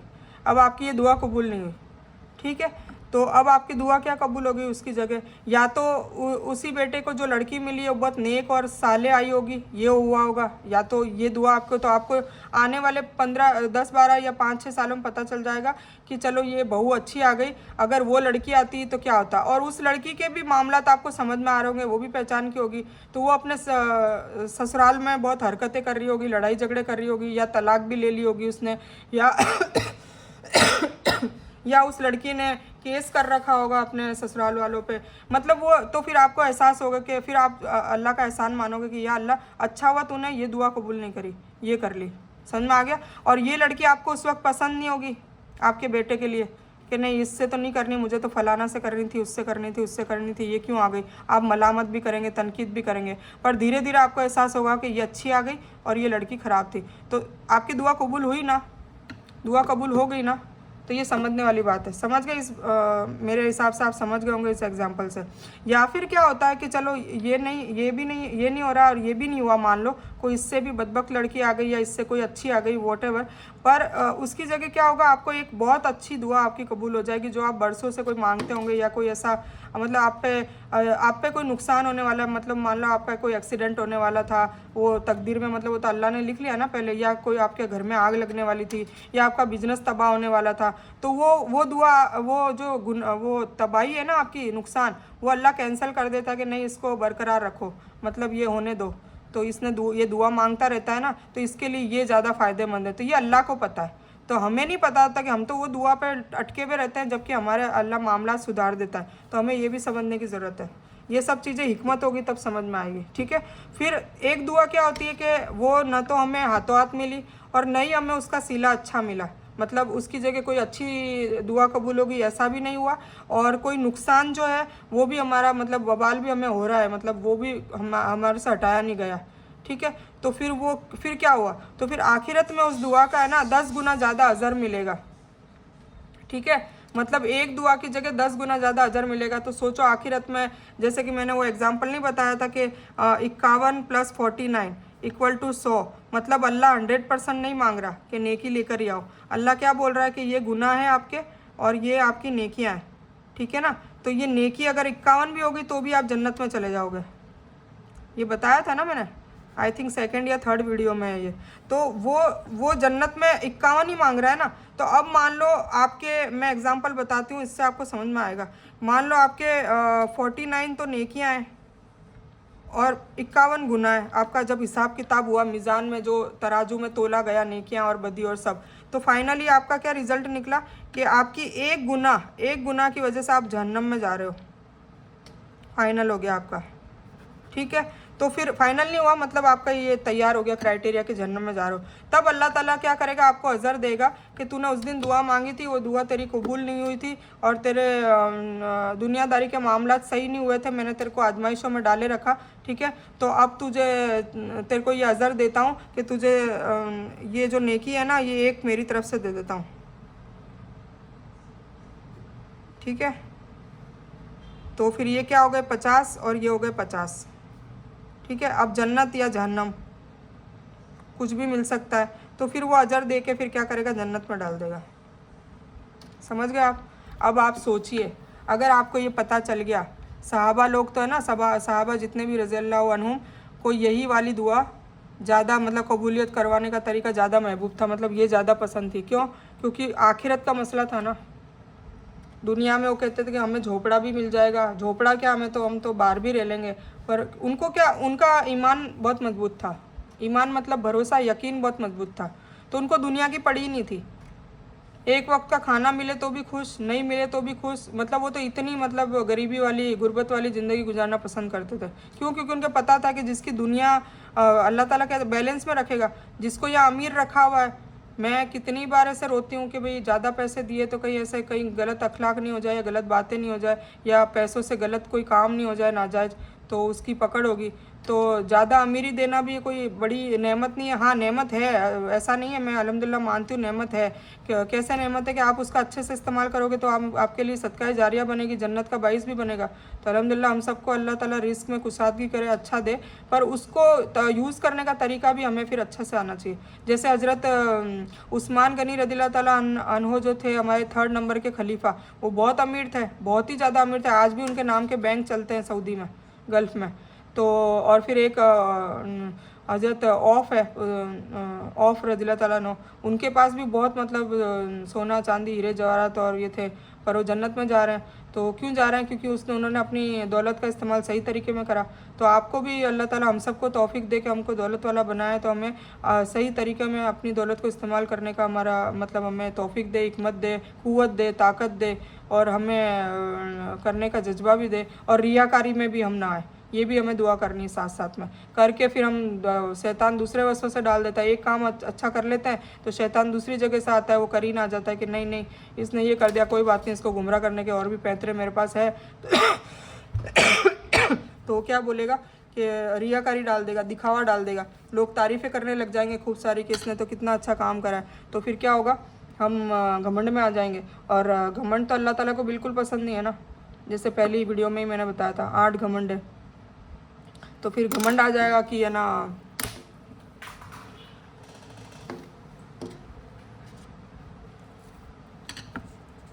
कि लोग मेरी तारीफ़ करें, ये करें। जैसे जब सवाल जवाब होगा क़यामत के दिन, तो एक सखी को बुलाया जाएगा जो डोनेट करता है, चैरिटी करता है, लोगों की हेल्प करता है। तो उससे पूछा जाएगा कि तूने अपना माल, तेरे को मैंने इतना माल दिया था, तूने अपना माल कहाँ ज़ाया किया? तो वो बताएगा कि या अल्लाह, मैंने मस्जिदें बनवाई, मैंने गरीब लड़कियों की शादियाँ करी, मैंने कब्रिस्तान में भी पैसा दिया। वो सारा हिसाब अपनी तरफ से बता देगा। फिर अल्लाह तो दिल का हाल जानता है ना, अल्लाह तो जाहिर बातिन दोनों जानता है। तो फिर वो तब भी वहाँ भी ऐसे मतलब ऐसे बात करेगा जैसे नाउज़ुबिल्लाह उसको पता ही नहीं कि अल्लाह को कुछ पता ही नहीं है, तब भी ये बोलेगा। तो फिर वो अल्लाह ताला क्या बोलेगा कि है ना, पर तेरे दिल में तो रियाकारी थी ना, तूने तो ये सब दिखावा इसलिए करा ताकि तेरी वाहवाही हो, तेरी तारीफ़ें हो, और तुझे सब मतलब हर जगह तेरी तेरी बातें हों कि इसने इतना चैरिटी करी, इतना करा, दिखावा करने के लिए करा। तेरी नीयत तो यही थी जो अल्लाह को पता है। तो फिर क्या होगा, वो जीरो हो जाएगा और उसे जहन्नम में डाल दिया जाएगा। तो ऐसे भी काम ना करें कि सब कुछ अच्छा करके लोगों को दिखाने की नीयत से करेंगे तो भी कोई मतलब नहीं है। ठीक है, तो अल्लाह ताला हम सबको रियाकारी से बचाए और इस करीन के धोखों से बचाए। दुआ की शर्त 2 है। देखो, दुआ भी एक इसलिए भी कबूल नहीं होती कि हमारी दुआएं कैसी होनी चाहिए, हमारी दुआओं के आदाब कैसे होने चाहिए, और ये सब भी हमें सीखने की ज़रूरत है। इंशाल्लाह हम सीखते रहेंगे आगे। वर्कशॉप नंबर 2 में दुआ कैसे मांगनी चाहिए वो हम इंशाल्लाह दिखाएंगे। ठीक है, तो दुआ, तो इसकी 2 शर्त की है कि दुआ में हुस्न होना चाहिए, दुआ अच्छी होनी चाहिए, दुआ अल्लाह को पसंद आनी चाहिए। जैसे हम माँ बाप को और किसी को पटाते, अपने शौहर को पटाते कोई काम के लिए, तो हम क्या करते हैं कि आप कितने अच्छे हो, आपने अभी तक मुझे इतना अच्छा दिया। तो वो पहले उसको खुश करने की ज़रूरत है, वो खुश होंगे तो हमें देंगे ना। माँ बाप को उनको खुश करने की ज़रूरत है। तो अल्लाह भी दुआ में यही समझा रहा है कि पहले मेरी तारीफ़ करो, तू रहमान है, तू रहीम है, तू इतना अच्छा है, तू गफूर है, तू गफ़ार है, उसके नाम बोलो उसके। तो वो हमें पता, हमें उसका तर्जुमा आएगा तो अब हम बोलेंगे ना, तू कय्यूम है, तू वलीयुम है, तू अव्वल आखिर है, तू ज़ाहिर व बातिन है, तू जल जलाली वल इकराम है, तू हमीद है, तू हबीब है, तू शकूर है, तू मतीन है, तू बासित है, तू जमील है, तू जलील है, तू अली है, तू आला है, तू मुताला है। मतलब सारे नाम बोलेंगे तो अल्लाह खुश होता है। फिर उसके वास्ता दे के भी दुआ मांगते तो कबूल होती है। तो ये सारे नाम उसकी हम्द करनी है। कुछ भी ना आए तो मैंने आपको एक दुआ लिखवाई थी, जिसके पास नहीं हो मेरे से मांग ले। सुबहान अल्लाही व बिहम्दिही अदद खल्किही वरिदा नफ्सिही व ज़ीनत अर्शी। ये जवेरिया रदिल्लाह ताला अन्हा जो हुजूर पाक सल्लल्लाहु अलैहि वसल्लम की बीवी अहलिया थी, उनका मैंने आपको किस्सा सुनाया है। तो उनको उन्होंने ये दुआ सिखाई थी कि तू इतनी लंबी लंबी इबादतें करती है तो तू ये 3 जो सूरह है सुबह वाली इबादत के बारे में बताता हूँ। किस्सा आप सुन लेना, मैं अब डिटेल में नहीं बता रही। तो ये आप सबसे पहले ये पढ़ लें, फिर दुरूद इब्राहिम पढ़ लीजिए। तो ये 2 पढ़ ली ना तो आपका इनफ हो गया। उसके बाद फिर आप है ना अपनी दुआएं चालू कर दीजिए मांगने। ठीक है, तो ये 2 कंपलसरी, पहले हम्द करनी है अल्लाह ताला की, और फिर दुआओं में भी हुस्न होना चाहिए। जैसे कि या अल्लाह ताला, हुस्न मतलब या अल्लाह ताला तू मुझे है ना कैसे दुआ करनी है। हम तो छोटी छोटी दुआ करनी है ना, क्योंकि सहाबा तो वो जूते का सूता बांधने के लिए भी अल्लाह से मदद मांगते थे, दुआ मांगते थे। हमें भी मांगनी है। रोज़ाना जैसे खाना बना रहे तो या अल्लाह ताला सब्जी अच्छी बनवा देना, बनवाने वाला वही है। तो मेरे हाथ से नमक और वो सब सही पड़ेगा तो सब्जी अच्छी बनेगी ना। छोटी छोटी बातों में दुआ मांगे, अल्लाह को बहुत पसंद है छोटी छोटी बातें। जैसे ये वीडियो अपलोड नहीं होता तो या अल्लाह ताला ये शैतान को भगा तो वीडियो अपलोड हो। तो अल्लाह को हर चीज़ में डालना है, तो अल्लाह को बहुत मज़ा आता है, अच्छा लगता है कि मेरा बंदा मुझे तो भूलता ही नहीं 24 घंटे। मैं मतलब अल्लाह अल्लाह अल्लाह। और हम उल्टा करते हैं, मैं करते, तो अल्लाह क्या करता है, जा तू मैं कर रहा है, तेरी अना तुझे ज़्यादा पसंद है, मेरी अना पसंद नहीं है, अल्लाह की अना पसंद नहीं है, तो जा शैतान मरदूद के चंगुल में चला जा। फिर वो तो और गुमराह करेगा, वो तो चाहिए रहा है। ठीक है, तो ये समझने की ज़रूरत है। तो और वही सेम दुआ, और फिर जो दुआ हम हमारे लिए मांग रहे हैं ना, वो देखो ये मैं हिंट बता रही थी आपको, पहले भी मैंने बताया था। जैसे कि मेरा मामूल है, लोगों के लिए दुआ ज़्यादा मांगे। लोगों के लिए दुआ मांगते तो 2 तरीके के, एक तो लोगों के लिए मांगे तो अल्लाह खुश होता है ना, और दूसरा कि जो लोगों के लिए मांगते हैं ना वो चीज़ हमें ऑटोमेटिक मिल जाती है, हमें अपने लिए नहीं भी मांगी तो मिल जाती है। कैसे, मैं बताऊं।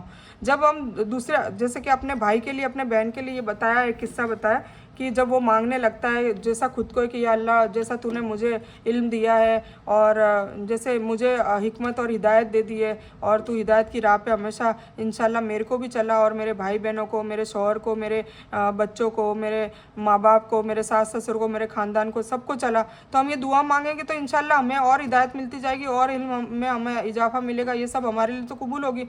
और एक और चीज़ है दुनिया की कोई चीज़ आपको